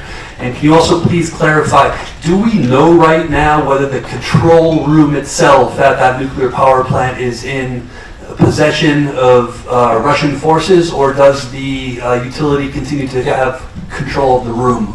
Yeah, of course.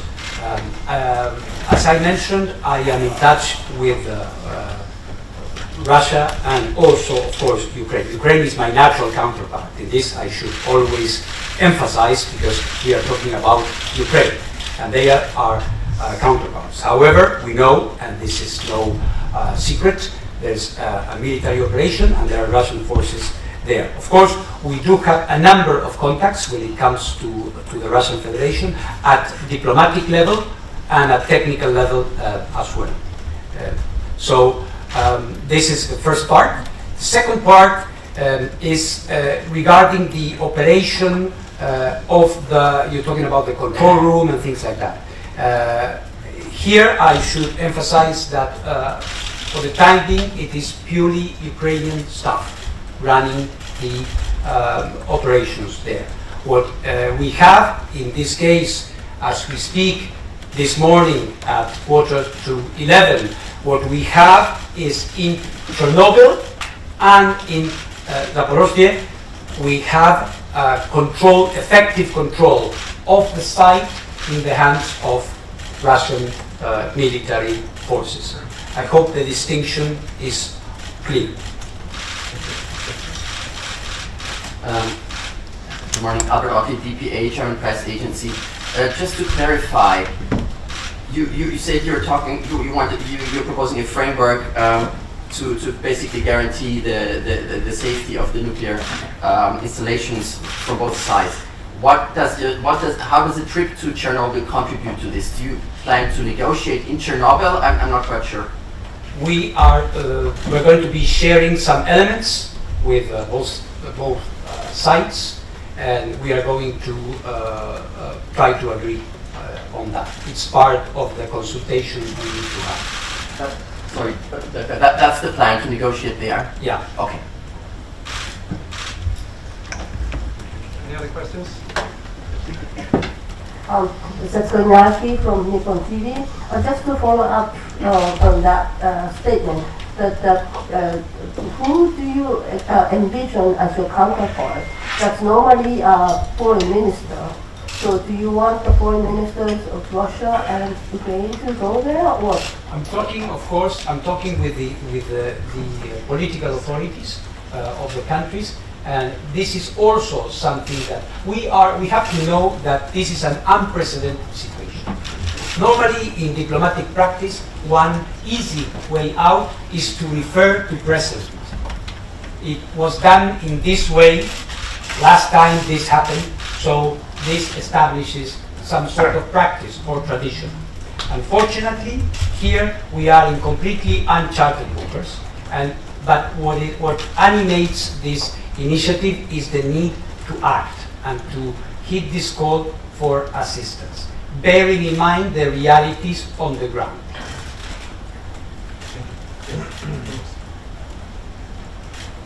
Thanks, Lawrence from the Wall Street Journal. A couple of questions. I'll keep it to a couple of questions. Do you know who was responsible for the projectile that hit the site? Was it Ukrainian forces, as the Russians are claiming, or was it the Russians? And what have the Russians said to you about about sending a team there for assistance? And what have they said about your idea for a trip? Yes or no? Thank you very much. What we understand is that this projectile is a projectile that is coming from the Russian forces. And we do not have details about what kind of projectile this is. Could be many different things. This is what we understand being the situation. And what in terms of saying yes or no, both sides are considering it.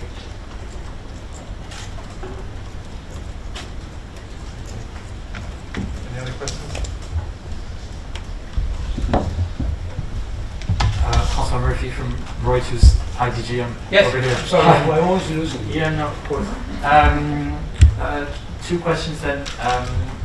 What happens now, just particularly at Zaporozhye? You say Ukraine is in control of the control room and of operations, but they're surrounded by the Russian military. Yeah. Okay, so what do you expect to happen here? Is things supposed to stay frozen as they are, sort of a bit like a Chernobyl, or do you imagine something else? And what direction are things heading in? And then also, I just want to follow up on what Albert was saying. If you don't have agreement for a meeting, why are you specifically suggesting a meeting at Chernobyl? You could meet these people anywhere. So why is this so clear in your mind? Well, there are a number of technical characteristics that make it advisable to do it there, to have a better idea, and also to be more effective in diplomatic terms. It's very important to be there. Of course, at the end of the day, there might be many different formats, if you want. What we want to indicate here is the disposition of the IAEA to move, to do something about what is going on, and not simply tweet or say things from Vienna. We are ready to move. And in terms of I think one thing is connected with the other. What we have is a situation which is very difficult to sustain. And what has happened tonight, or last night, is proof of that. I have been saying for a few days now, I'm extremely concerned. This is something which is very, very fragile, very unstable as a situation. And now we have seen that because of this impact of a projectile, we don't know how how it happened. I think it would be impossible unless you had a forensic team there to determine the circumstances, and this is going to be impossible.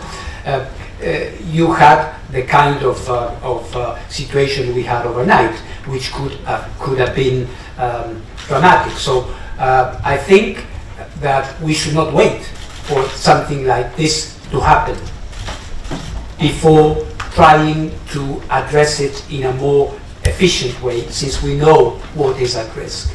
And sorry, just to follow up, since you were saying, you're describing the situation overnight, and you say that you're in regular contact with people at the plant. So what's happening right now? So obviously we had this projectile hit, and there was some fighting. Right now we have this normal abnormality, if I can put it like that. The other day in my statement I was saying normal operations, but in fact there is nothing normal about this.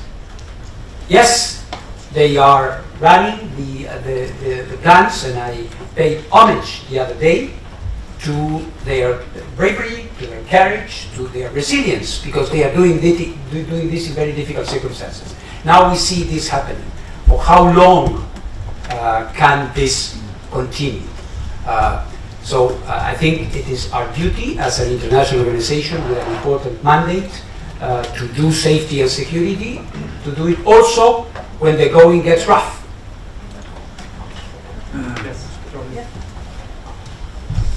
Hello, DG, this is Jordi from Jordi. We're talking here about Chernobyl and this one big site. Do you have any information about the other nuclear plants? Is there any risk there? How to get any information? Not at the moment. And it's good, thank you for putting up the slide. What you see here are the 6 reactors. 1, 2, 3, 4, 5, 6. We have this blue here in this unit, which is the one operating at 60%. Now, this is the one. And this is the building. For you to have an idea, this is more or less 1 kilometer. And this here is the training center which was impacted by this project here, and where there was this fire. All right? So I think this, thank you to the team for having put up this, because this gives you an idea. So this is the site. It's a very, very big site. Right? Yes, Jonathan. Okay, thanks for the follow-up. So there's obviously another plant with 3 units, the southern plant that's near Odessa. Potentially more concerning, I want to hear your feedback on the VVER 440 Type 213 reactors that are operating in Rivne. Those have been units of concern to European regulators and the IAEA for decades. Are these issues that you want to talk about in Chernobyl specifically?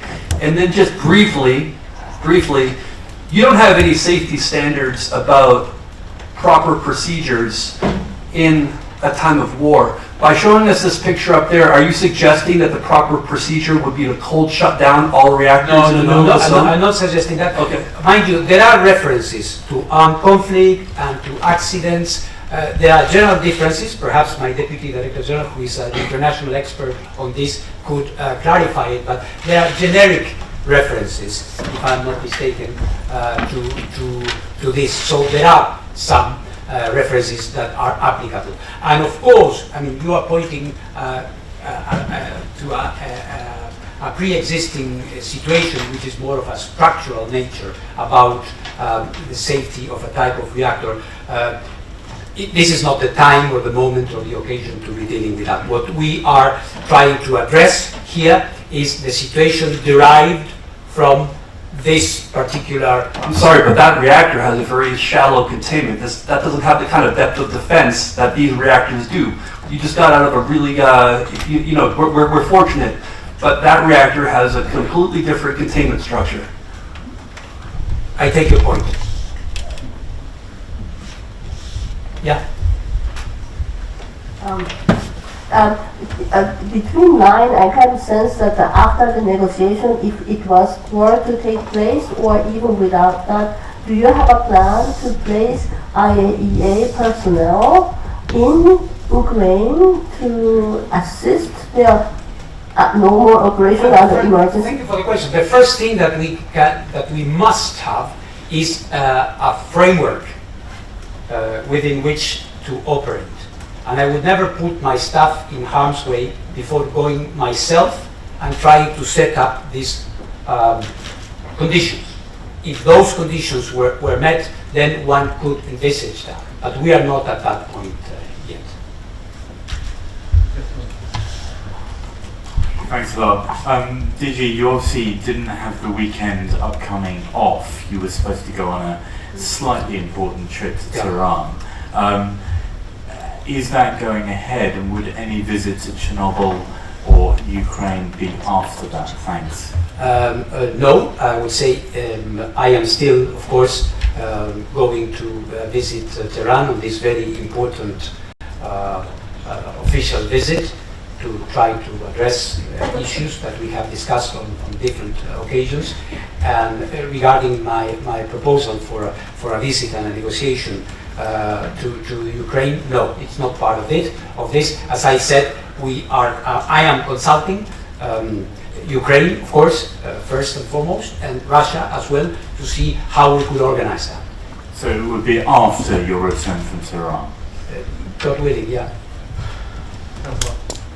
DG, just to follow up, I take your willingness to go to Chernobyl as an indication that you're not worried about the safety situation there, just because there seems to be glitches with the radiation monitoring system there. Can you tell us what the I'm not concerned about the radiation. I am, of course, concerned about the general situation. This is a zone where there are military operations ongoing. It is obvious. Sorry, yeah, my question wasn't the best. But specifically on the radiation levels at Chernobyl, is the monitoring working normally and everything seems normal? It is. Well, everything normal, I wouldn't say. There are glitches, but nothing that would constitute a major issue at the moment in terms of the radiation monitoring systems which are in operation. Okay, thank you very much. Any further questions? Yeah. Yes. David Albright from ISIS asks me to ask you if you can say anything about the safety of the spent fuel in this power plant. There's no issue with it. There's no problem. There hasn't been any reported situation with regards to this issue of the waste stored. Well, I thank you very much. We will be keeping you informed of developments, and perhaps we will be seeing each other after my mission to Tehran. Thank you very much.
The door is open. Okay.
It's strange. I have been learning English all my life, and I have read a few books, and I listen to a lot of books, and I have learned contacts of communication, but it's very difficult to me to have communication in English by phone.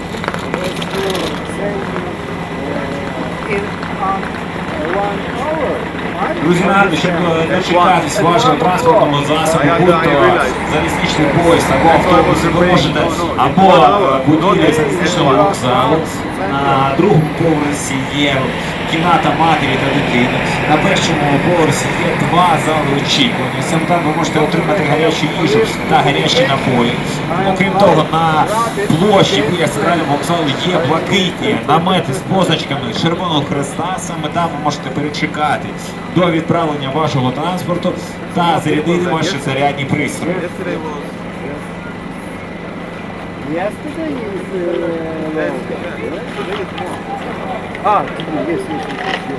Yesterday was yesterday.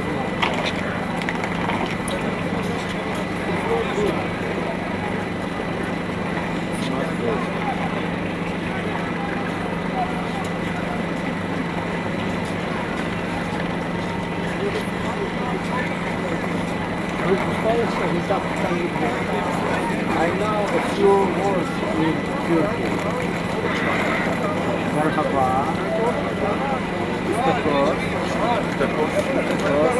Because of memory, how to remember some words and I teach my people I don't want to use English words because all around now I try to learn different words. But it was maybe 20 years ago altogether. But this year rica ederim. Nasılsın? Nasılsınız? How are you? Nasılsın?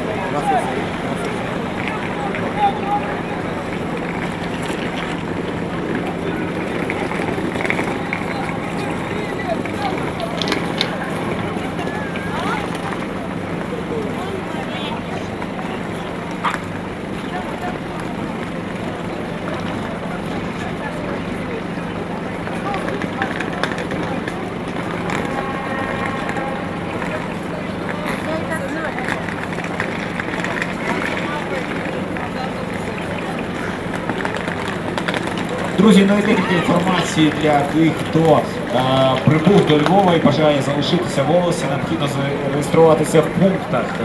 Увесь перший пункт ви можете отримати саме тут.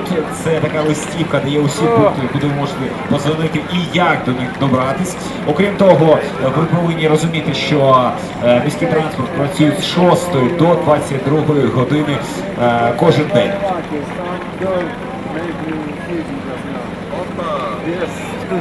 Yes, it's good.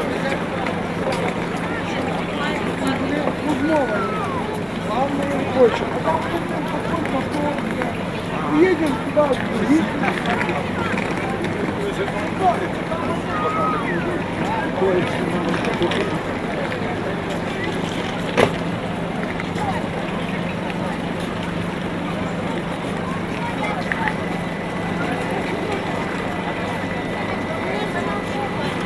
Скажите,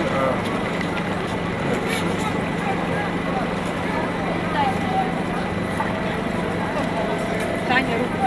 Я не да, делаю.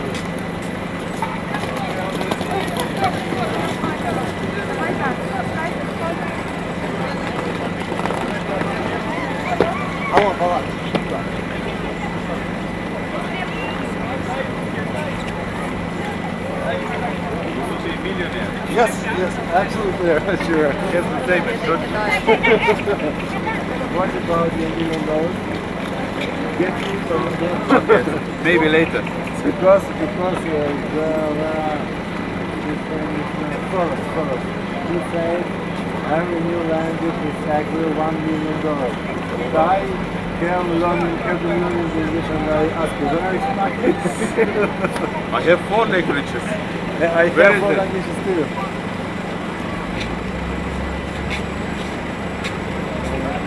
English, German, Turkish, and a little bit Italiano. Yeah.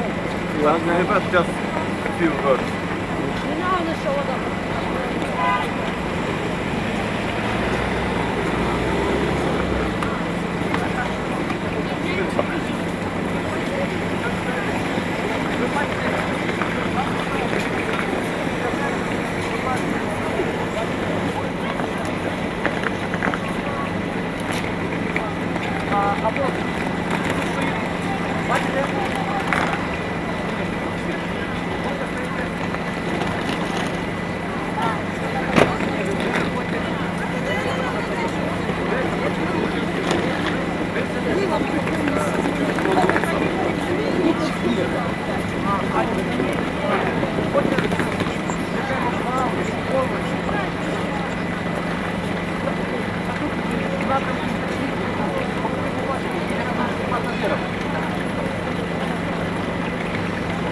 Да, обязательно. Я зали, там, а тоді ви вийдете на вулицю. А коли вийдете на вулицю,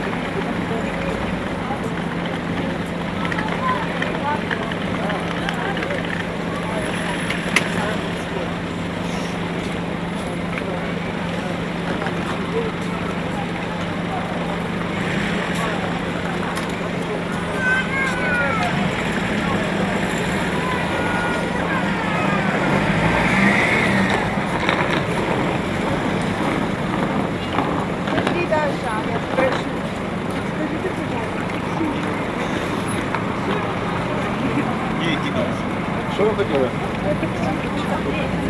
Я не знаю, де тут точно, але якщо ви будете рухатися в цьому напрямку, бачите шпиль, можливо там щось і буде якесь таксі. Тож я вам не обіцяю, але це напрямок до міста.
Шановні друзі, декілька інформацій по прибуттю та відправленню поїздів, котрі повинні їхати в польському напрямку.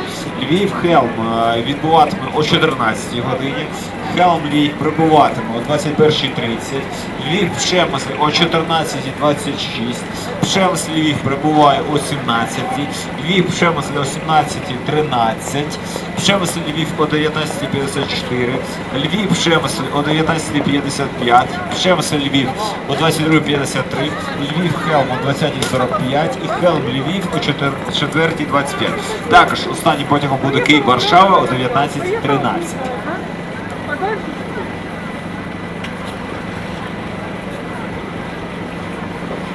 Ну, а кроме того, что я это греет, что дальше?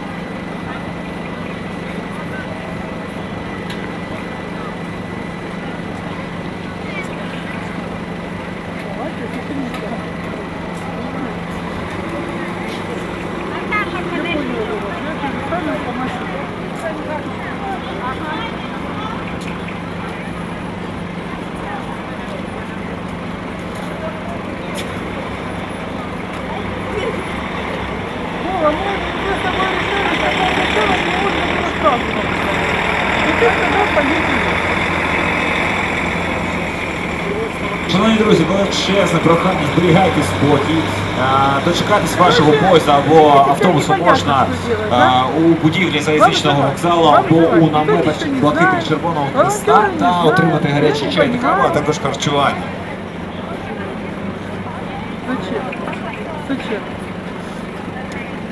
Зачем, Бог? Зачем? Вот зачем я на ужин? Чтобы поспать в хостеле? Я, блядь, сегодня уже поехала по Львову, чтобы поспать. Дальше. Я готова не спать, только какую-то границу. Ты понимаешь?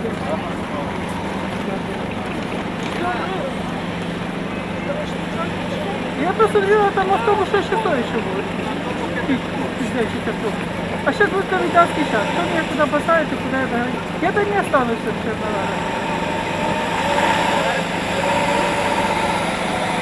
Так, тут тоже все в порядке, тут комендантский час еще.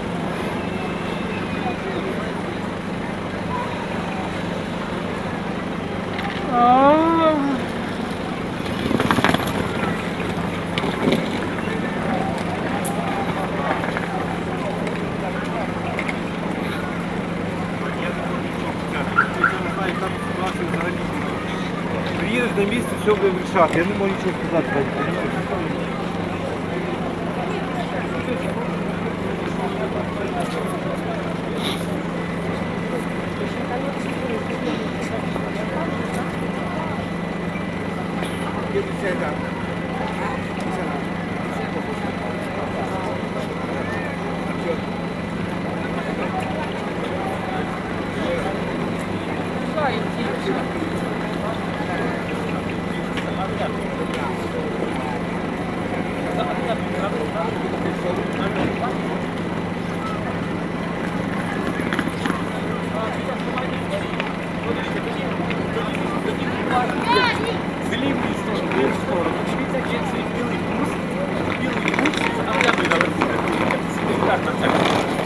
Бачите собі? Це можна сюди. Я слухаю вас, дивіться. Так, зараз, я до вас підійду. Một số của anh không đến không ở đấy. Số máy bình thường không?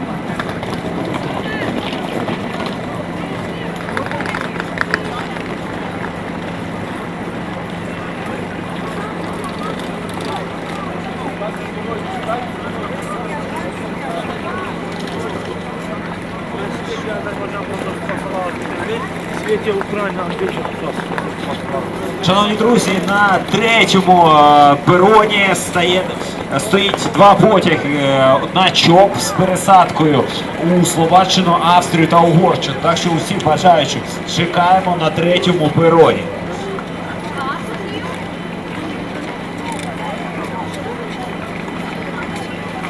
Там у нас стоїть електричка і потяг. Обидва безкоштовні, так що рекомендую прискоритись і прослідувати до третього перону.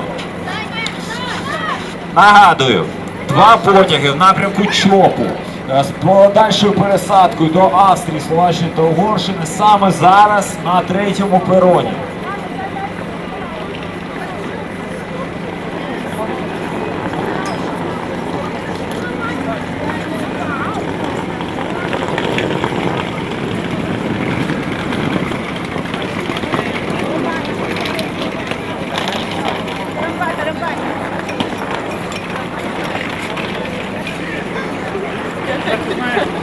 Я подумав, що не збирається на роботу.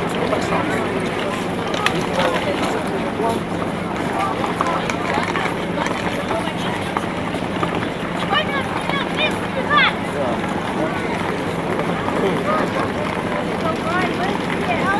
Rồi, đứng ở đây để quay lên truyền hình ngay.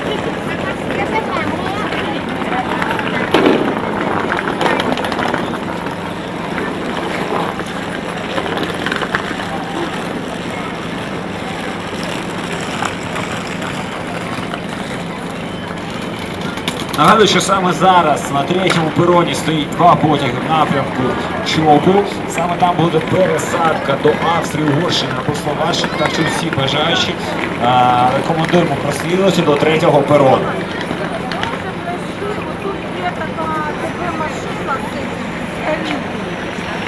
Там де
друзі, величезне прохання, давайте зберігати спокій.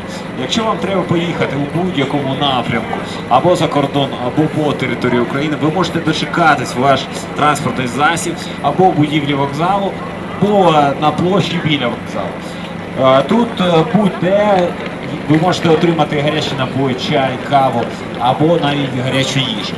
Ви можете зігрітися у будівлі вокзалу, блакитних наметах з позначкою Червоного Хреста. Також саме там ви можете зарядити ваші мобільні пристрої.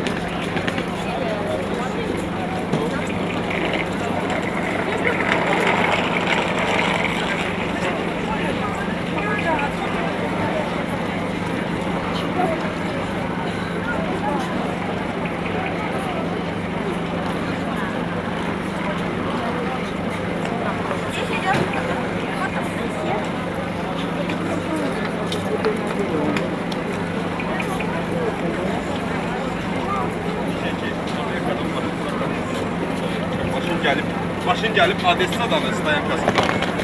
6-cı gün mən xəbər ki, maşın adresini istəyən kadar 1-ci gün gedirmək.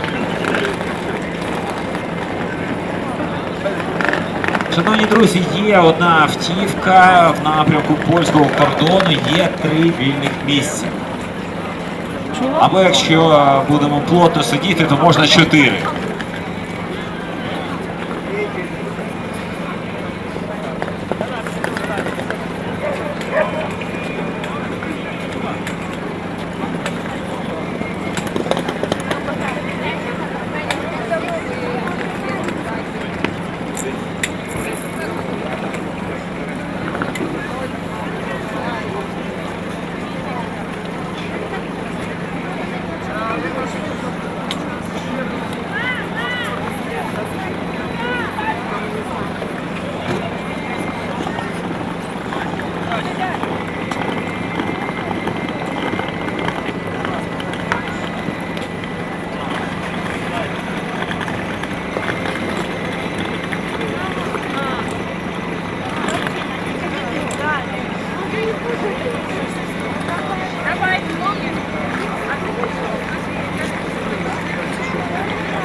Друзі, також нагадую, що якщо у вас дістатися до польського кордону або до польського місця, ви можете зробити це.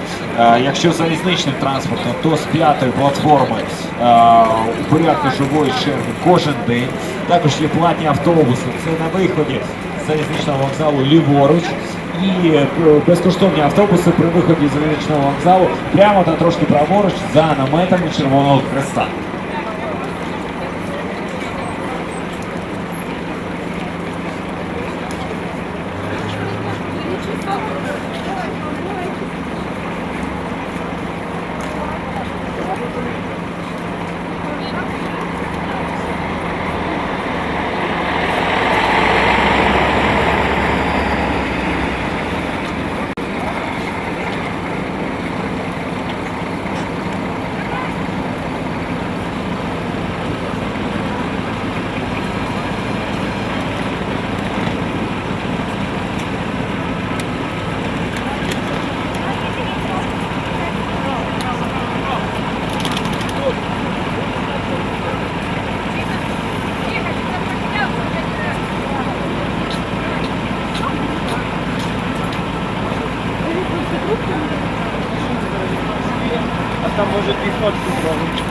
Resolution at the end of the session to convey that call to the General Assembly. Thank you. You rightly said that suspension is rather a matter for the General Assembly than for the Human Rights Council, but nothing is off the table now. We will continue to work with fellow members of the Human Rights Council and in New York to see how this issue could be thoroughly and clearly and strongly addressed both in Geneva and New York. Ambassador Emma Farge from Reuters. I was wondering, practically speaking, how soon do you expect this Commission of Inquiry to actually be operational? And what can it really achieve? And how can it work with other investigators on the ground, such as the ICC and the UN Human Rights Team already there? Thank you. Thank you for your question. We hope that the Commission will be established as soon as possible, given the urgency of the situation. This will be an important body to complement the work of the ICC. It will keep our council, Human Rights Council, informed with clear, reliable, verifiable information about the facts on the ground. And this is also, we think, vital to counter disinformation that comes from the Russian side, even today. So the new Commission of Inquiry does have a mandate to cooperate with the ICC, and so it will be able to support its work. Are there any other questions? What is also important that the Commission will also look at the root causes of the conflict, of the aggression, and has a mandate to address the connection between Russian internal repression and external aggression. So it is open for the Commission to inquire into these issues as well. Thank you. Thank you. Gabriela Sotomayor, Mexico. What is your reaction on Latin America support that you received today?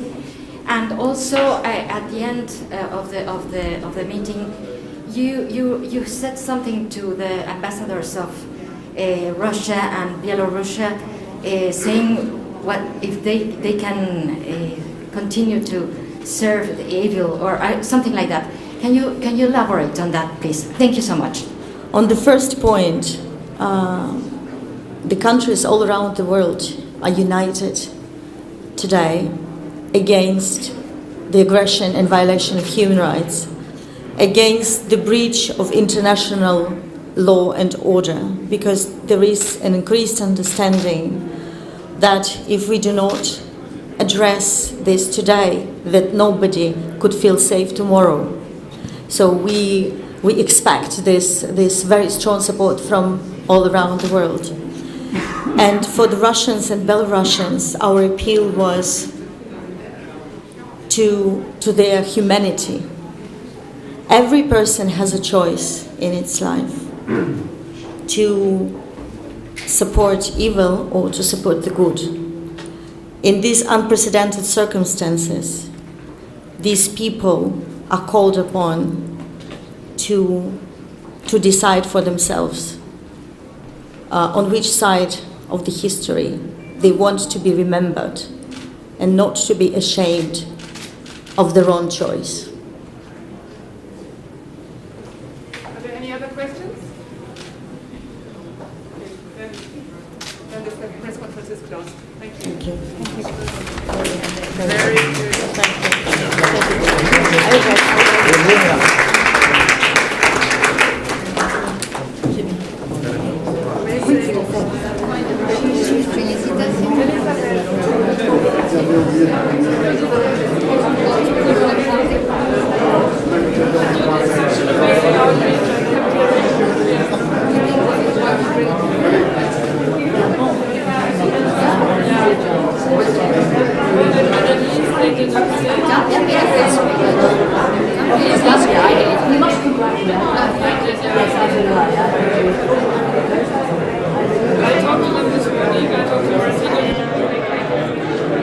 Oh,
А чё?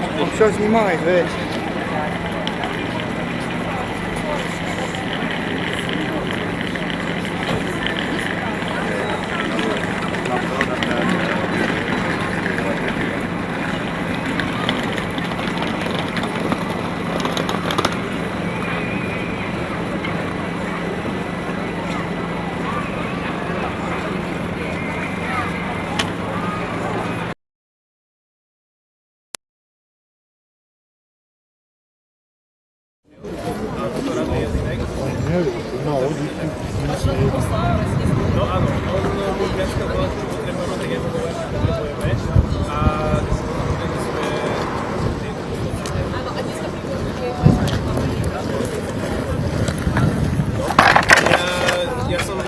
Ja som tam písal, a si ju teda presnul, ak náhodou však vy ste tam, áno, však ideme sa prejsť a uvidíme, že možno to je stretnúť Patrika, Juska a on môže teraz ten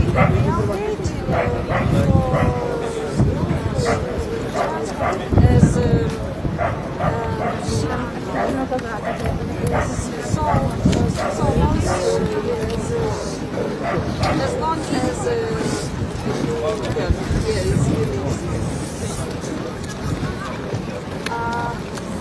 me and two sons, two children.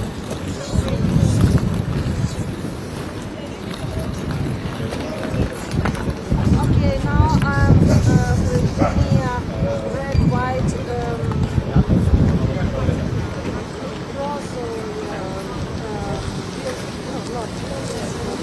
Where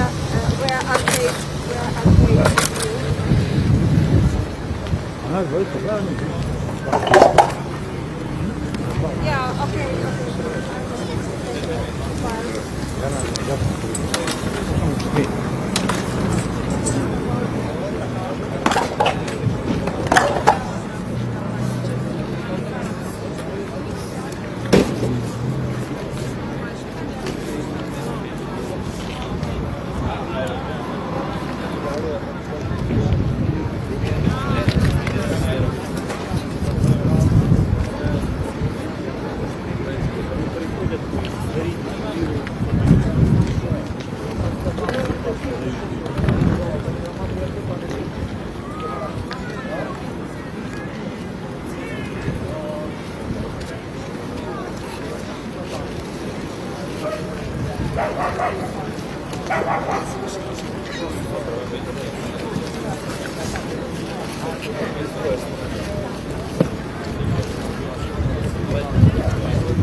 Nije svejedno mi. Evo ti, nije meni teško. Evo ti.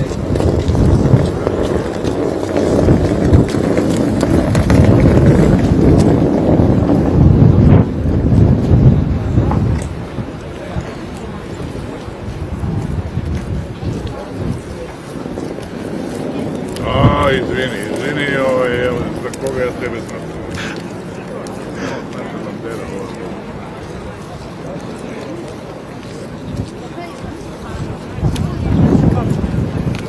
Ma usciamo pure.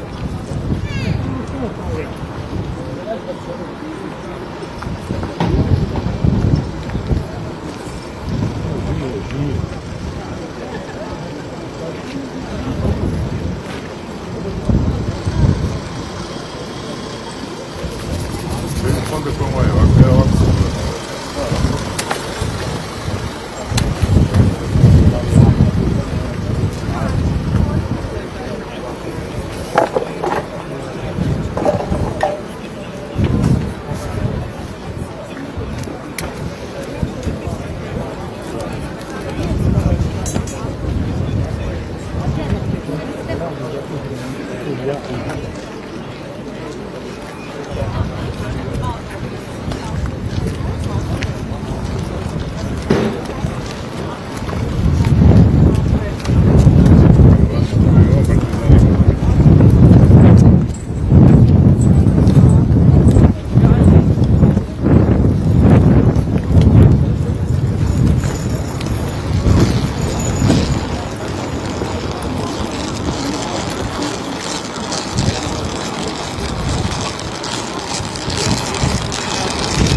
على عمان خذ لي سبران كمان ندهلي بعدين بنرجع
Se va fatta così, va fatta senza fucile, e tipo lo sapere che poi torna tra una settimana. È una questione di questo.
Ja tam obiecuję, ma tu...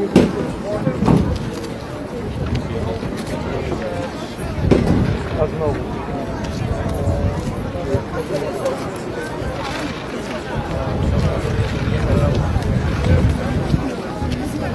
To?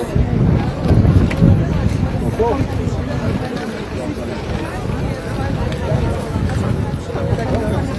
Zabrałem sprawę, ja tam widziałem,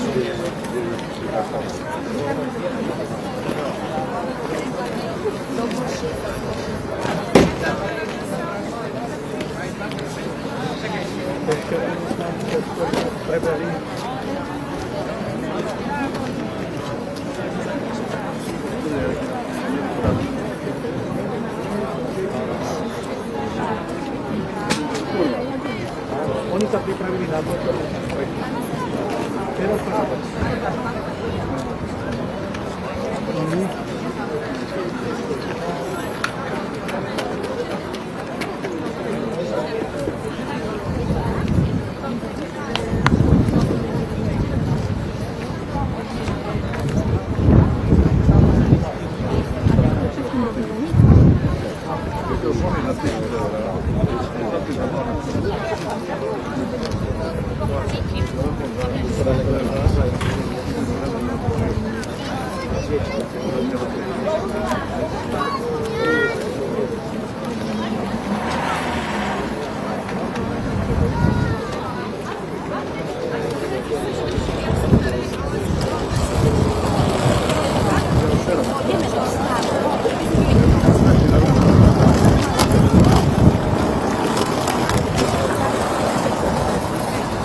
Mamy autobus do Prawy.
Tam wszystko zarejestrowane.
Ale a ty ostatní lidi máš, môžeš je vybrať, ja sa rýchlo. Poďte, ty si môžeš obehávať ďalších.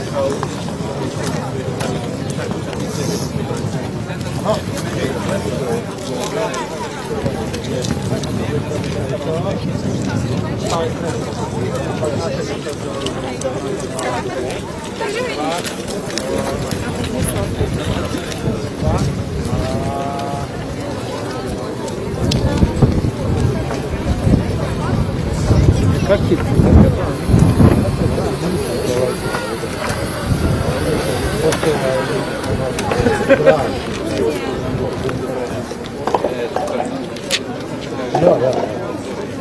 Да.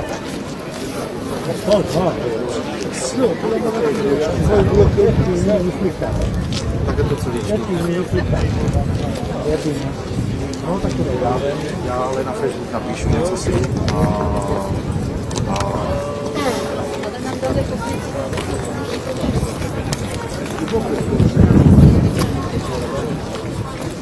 no, tabetičky.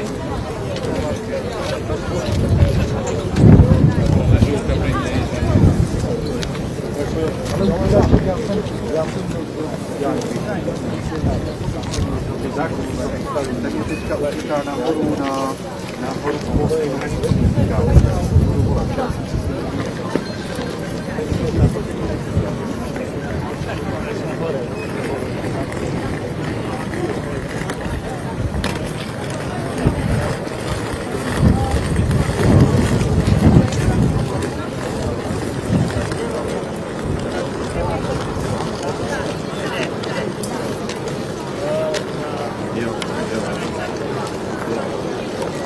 Tam som taký prešiel.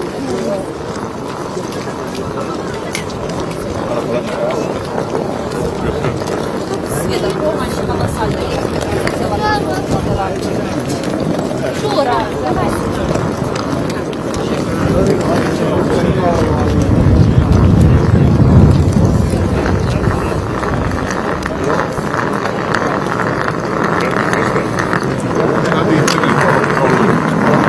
Se třeba i se mnou spojit na formací, který prostě se mnou jakoby nechají zavolali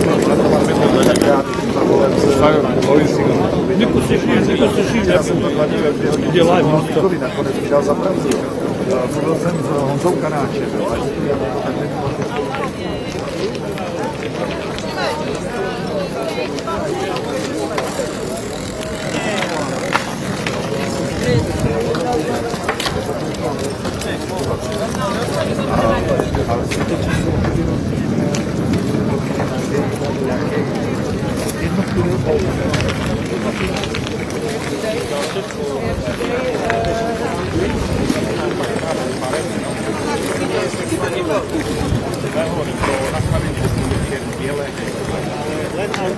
We welcome the initiative of the International Criminal Court to investigate crimes which fall in its jurisdiction, namely war crimes and crimes against humanity. The prosecutor of International Criminal Court has also demonstrated leadership in this effort, and Ukraine will cooperate fully with ICC while not being a full party to the conflict to the Rome Statute, but we recognize jurisdiction on crimes, on war crimes and crimes against humanity since 2014. And so the moment I learned about the initiative to set up a tribunal, a multinational tribunal to investigate the crime of aggression against Ukraine, I immediately said yes. And this yes comes from me not only as a person, but also as a representative of the government of Ukraine. We appreciate the initiative. We are looking forward to working actively on it, and also to engage with those countries who are willing to take part in this important undertaking. The aim of this initiative is not to replace International Criminal Court or any other jurisdictional bodies, but to fill the gap that exists in international law and to use the experience of international community and international law for the benefit of the people and of the world order based on international law. When bombs fall on your cities, when soldiers rape women in the occupied cities, and we have numerous cases, unfortunately, when Russian soldiers rape women in the Ukrainian cities, it's difficult, of course, to speak about the efficiency of the international law. But this is the only tool of civilization that is available to us to make sure that in the end, eventually, all those who made this war possible will be brought to justice. And the Russian Federation, as a country that committed an act of aggression, will also be held accountable for its deeds. We are using all tools available, including ICJ. You may have heard about our application on the Convention on Genocide, the European Court of Human Rights, our application to ICC, and I appreciate the referral of the case by 39 countries who are ready to support Ukraine in this.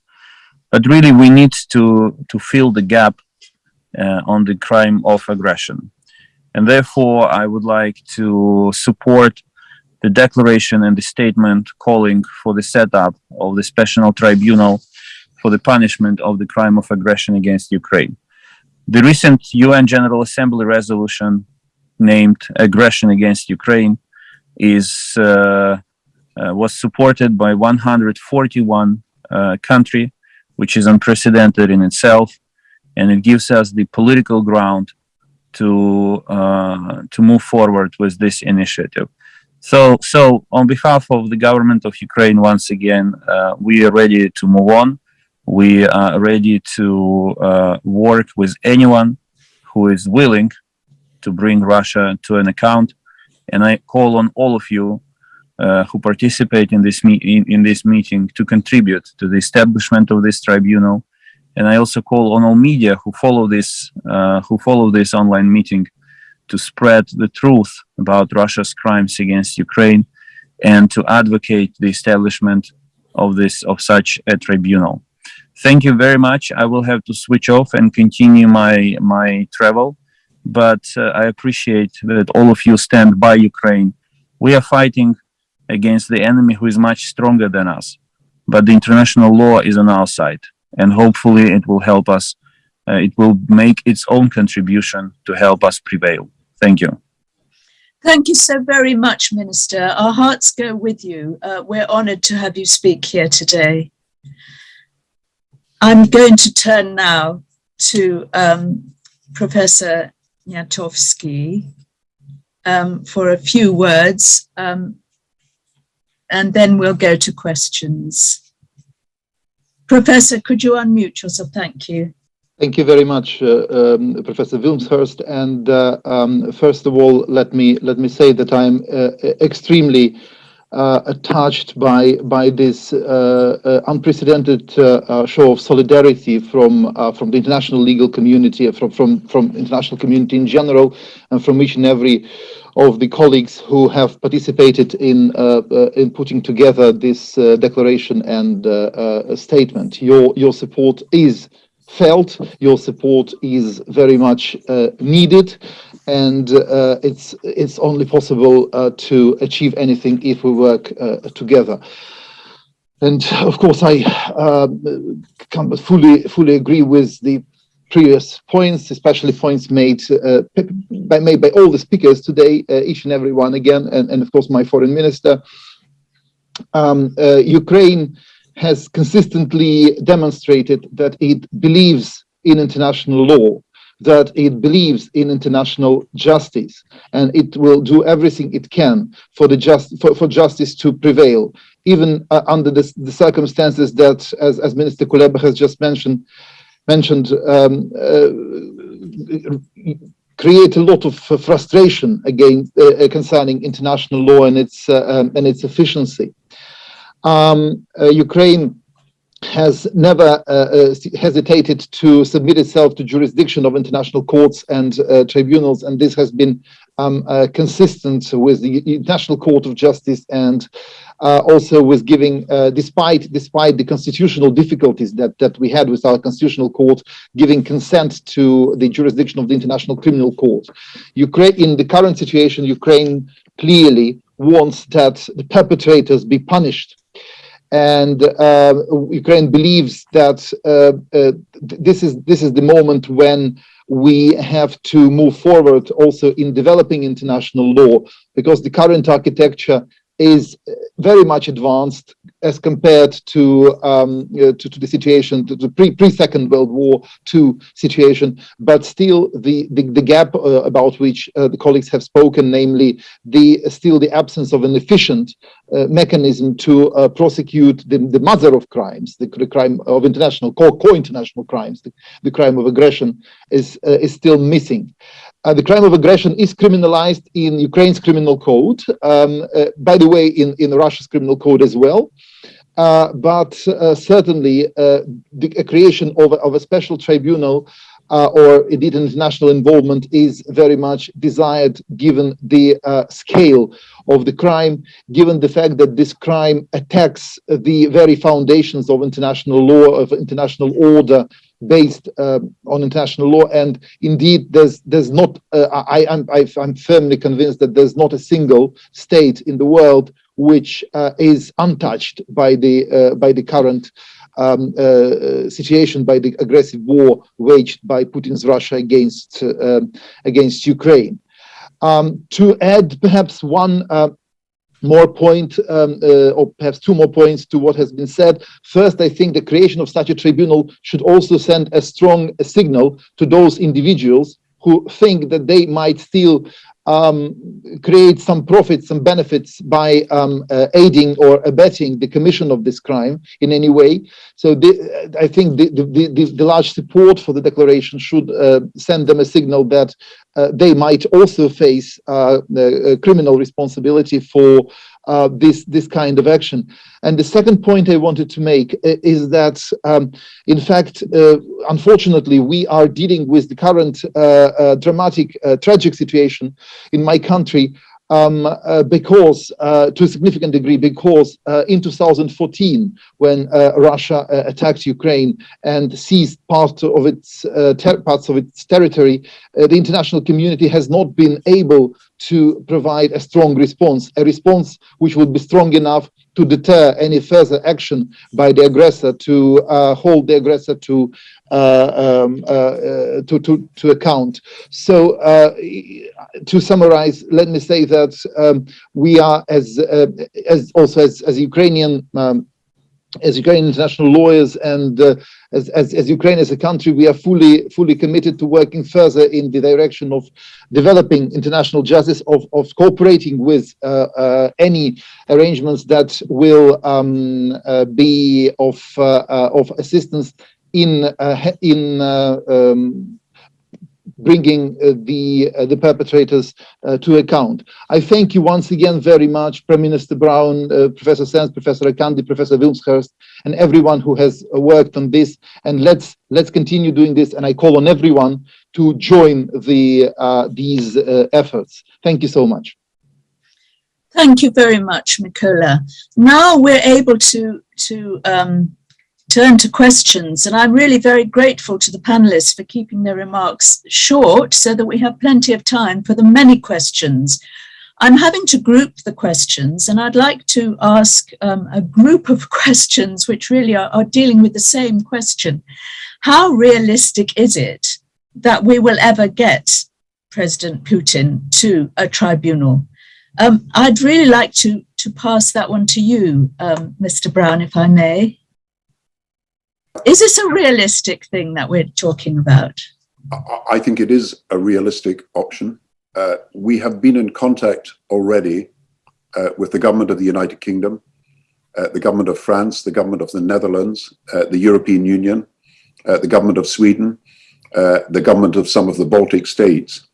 And they are now looking at this, and I hope they are looking at it with an eye to making a decision to support this, but they're certainly looking at this with a great deal of care and resilience in the way that they are wanting to find ways to deal with this problem.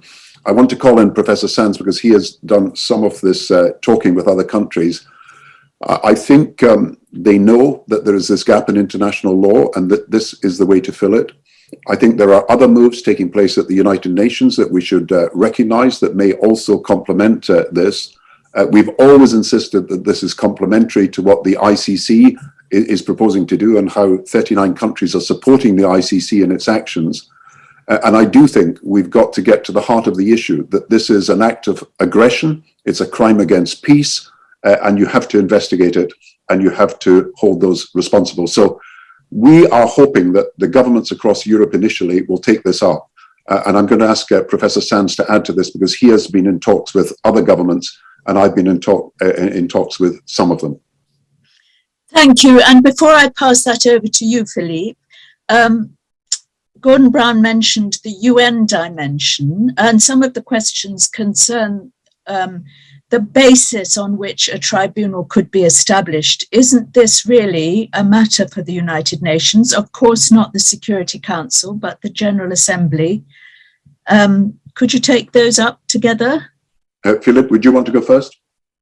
Sure. Thank you, Gordon. Thank you, Elizabeth. Well, just on this last point, I mean, one of the things we've learned since the horrors of Yugoslavia and Rwanda, where there is the political will, it is possible to create tribunals. It's as simple as that. It's not that there's a rule of international law against it, or you can't do this or the other. It's all about political will. If states want to do it, it can and will happen. And the talk within the UN context has been of creating a tribunal on the basis of an agreement, a treaty between the United Nations and Ukraine. And there is precedent for that in recent years. So yes, it is possible to do it. It depends on political will. Will it happen? I can't predict. One thing I've been struck by is I've now talked directly or indirectly to probably more than a dozen governments, and there is a very close reflection going on. There are obviously serious questions to address on how one would do this. It's something that perhaps DAPO can address in due course. I think we felt at this stage with Professor Gnatowski and the Foreign Minister, we should deal with the issue of principle. Do we want such a thing? And our answer to that is yes. If we want it, then it could be done. I come to Gordon's passing on of the question, could one ever imagine Mr. Putin in the dock? Who knows? When Charles de Gaulle and others met in London in January 1942, it must have been unimaginable that ever Nazi leaders like Hermann Goering and others would find themselves in the dock. And yet 3 years later, that is what happened. Equally, when Hersch Lauterpacht coined the legal term crimes against humanity, when Raphael Lemkin invented the word genocide in 44 and 45, they had no idea that these terms would take off. So I think our responsibility is to marshal the ideas, show how it is to be done, and express the hope that it is then for governments to take forward those ideas. But law tells you and experience tells you that the impossible sometimes is capable of happening. In 1945, the imminence of the creation of the Nuremberg Tribunal was the basis for negotiations with some very senior people around Adolf Hitler, which caused them to cut deals and to avoid prosecution themselves. And I think one of the ideas would be that those in the inner circle might at some point say to themselves, do I really want to be associated with this? Am I willing to break ranks? And am I willing to assist in these investigations? Who knows, but it's not impossible. Thank you very much. We have had one question. I don't know who to address it to. It's this. If we create a tribunal for this instance of aggression in Ukraine, what about all of the other instances of violations of international law, violations of Article 2.4 of the UN Charter on the use of force? Does this really support the international rule of law if we're just doing this for one? I wonder what the answer to that is, and I wonder who I'm going to address that to. Dapo, you look as if you're ready for this one. No, that's a good question. And questions of selectivity in international law, and in particular in international criminal law, have been posed. But as you said, Elizabeth, when you gave your opening remarks, you have to start with some first steps to get there.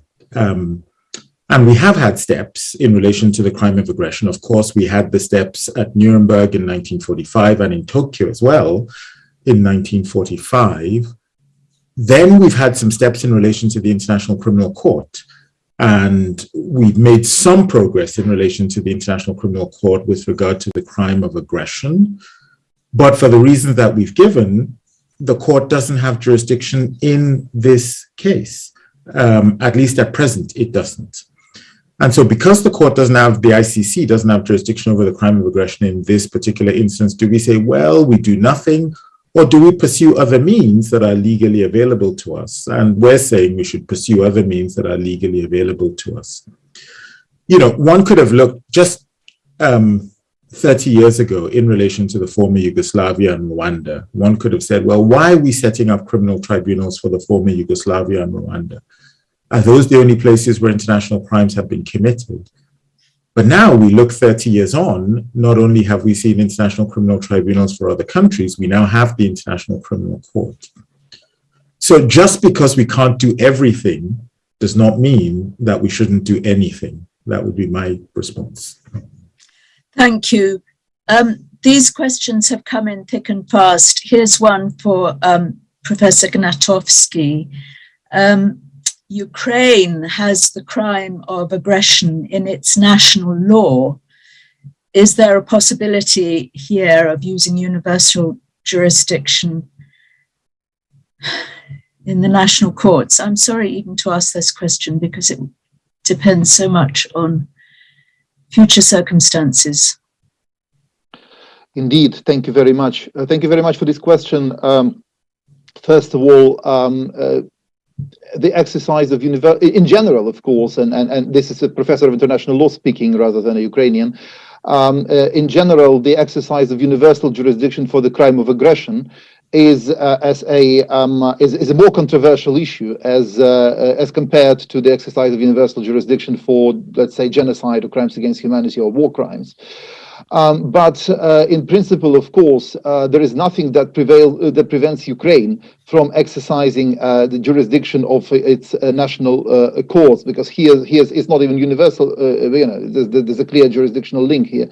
However, the national efforts, of course, again, you rightly said, Elizabeth, that it all depends on how things go, and we're certainly determined to defend Ukraine and to ensure that it survives this terrible aggression. But the scale of the crime is such that I think, in the interest of the international community, it calls for international action.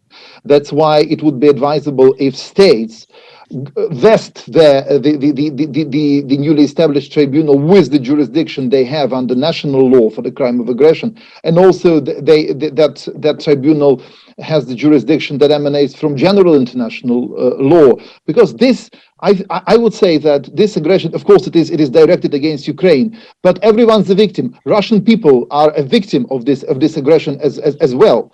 There's so many people now in Russia who are opposing this aggression, wholeheartedly, and who will be suffering innocently in a way because this decision was taken by the person who is the president of the country for many years, and also they will suffer from restrictions of human rights and fundamental freedoms that they used to enjoy in Russia. So I think it's clearly an international matter, and there must be a solution based on the international law that we have now. Again, when we speak about the involvement of the International Criminal Court, the substantive law is there. It's the procedural provisions of the Kampala Compromise that prevent the International Criminal Court from exercising its jurisdiction. And it's clear that we can't just remain silent and inactive in the face of this situation. Thank you very much again for giving me the floor. Thank you very much. I want to ask one or two technical legal questions now, although these may be for the future. It's been asked about the immunity of heads of state. Isn't Putin immune from any such jurisdiction of any such a tribunal? Dapo Akande. So as a matter of general international law, serving heads of states have immunity, certainly from national criminal jurisdiction. And then there are questions about whether they also have immunity if they are sought to be prosecuted by an international tribunal. There's been, there's a range of views on that question. So on whether or not they have immunity before international tribunals. The International Criminal Court gave a decision a couple of years ago with respect to the Sudanese president, the then Sudanese president, Omar al-Bashir, in which the International Criminal Court, who was facing a charge of genocide, by the way, at the International Criminal Court. And the International Criminal Court held that though he was then a serving head of state, he was not immune under customary international law, because those were proceedings before an international tribunal. Now, that ruling by the ICC was one which was controversial, but that's what they held, and they relied on an earlier judgment which had been given in a case involving Charles Taylor, who was then the head of state of Liberia, who was sought by the Special Court for Sierra Leone, which is also an international tribunal. So that's one view. Not everyone accepts that view, but actually in this case, there's another issue which arises, which is that this is not just a case, it would be an international criminal tribunal, but it's not just a case of an international criminal tribunal. This is a case where the government of Ukraine would be delegating the national jurisdiction that it has to prosecute the crime of aggression that occurs on its territory and against it to this international tribunal. And as a matter of international law, looking at it more broadly, Ukraine obviously has the right of self-defense, which it is exercising in this circumstance. It has the right to act in self-help. It can use force, and it is using force to defend itself. And it would seem to me to be far-fetched to say, yes, Ukraine can do that. Yes, it can use force. If necessary, even it can use force, the state acting in self-defense on the territory of the aggressor state. If necessary, it can even use force to change the government of the aggressor state. But the one thing it cannot do is actually it cannot prosecute the head of state.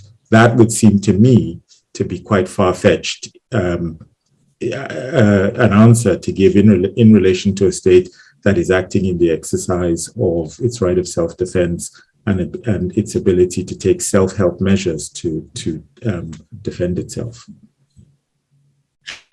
Dapo, thank you for mentioning that in your view, this is a question of Ukraine delegating its own jurisdiction, because we have had some questions about the wording in the declaration which talks about granting jurisdiction arising under national criminal codes and general international law. And I think that is the nub of many questions, certainly from the legal community. What is the basis of the jurisdiction? But I suppose that will depend as well on whether this is set up by an agreement between the UN General Assembly or the Secretary General and Ukraine or in some other way. I would like to pass on to a question which pervades many of those on the web. What are the next steps? How many states, how many governments is it necessary to...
Ladies and gentlemen, ministers, if I can ask you to look into the camera for 5 seconds, please. If I can ask you to look forward, please. Sir? Okay, 5 seconds.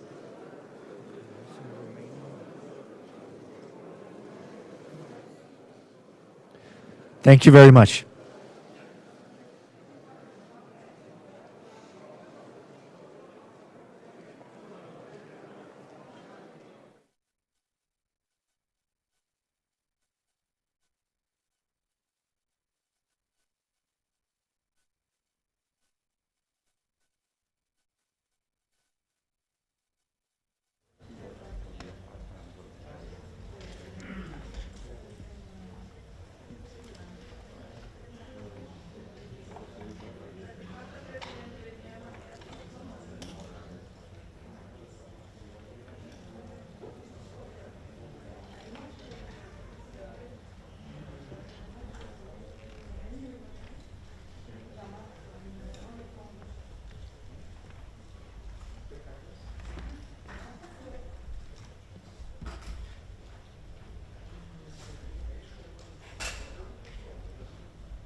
Ik was om 9:32 klaar voor vandaag.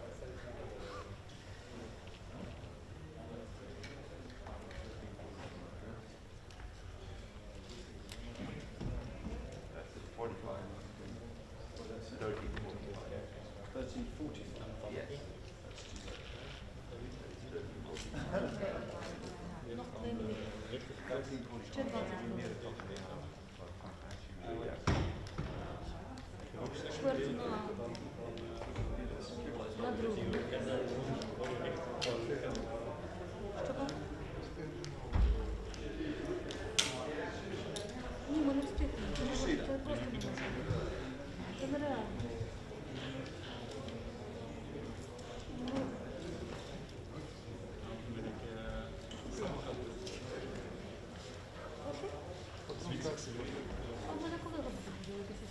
Я попросила, тому що я фізично не встигла.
Yep, no problem. Yep. Are you coming back for a question? Then I've had do you need me to come help you with? No, what I'm going to do is I'm going to relocate to the back, so that I listen to the first 5 minutes, then I leave, file the radio, and then just come back in. Okay. Yeah.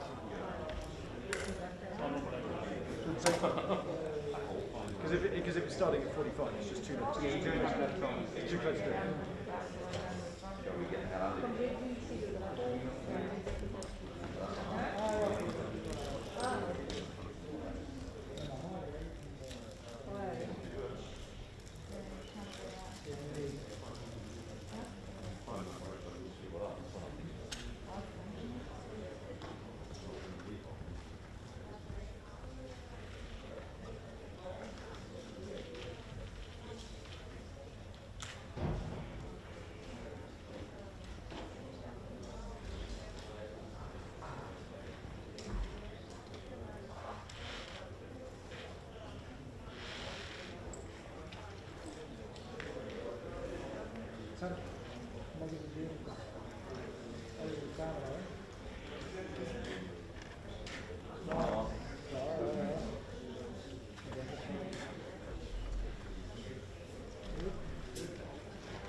Yeah. I thought.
should slide.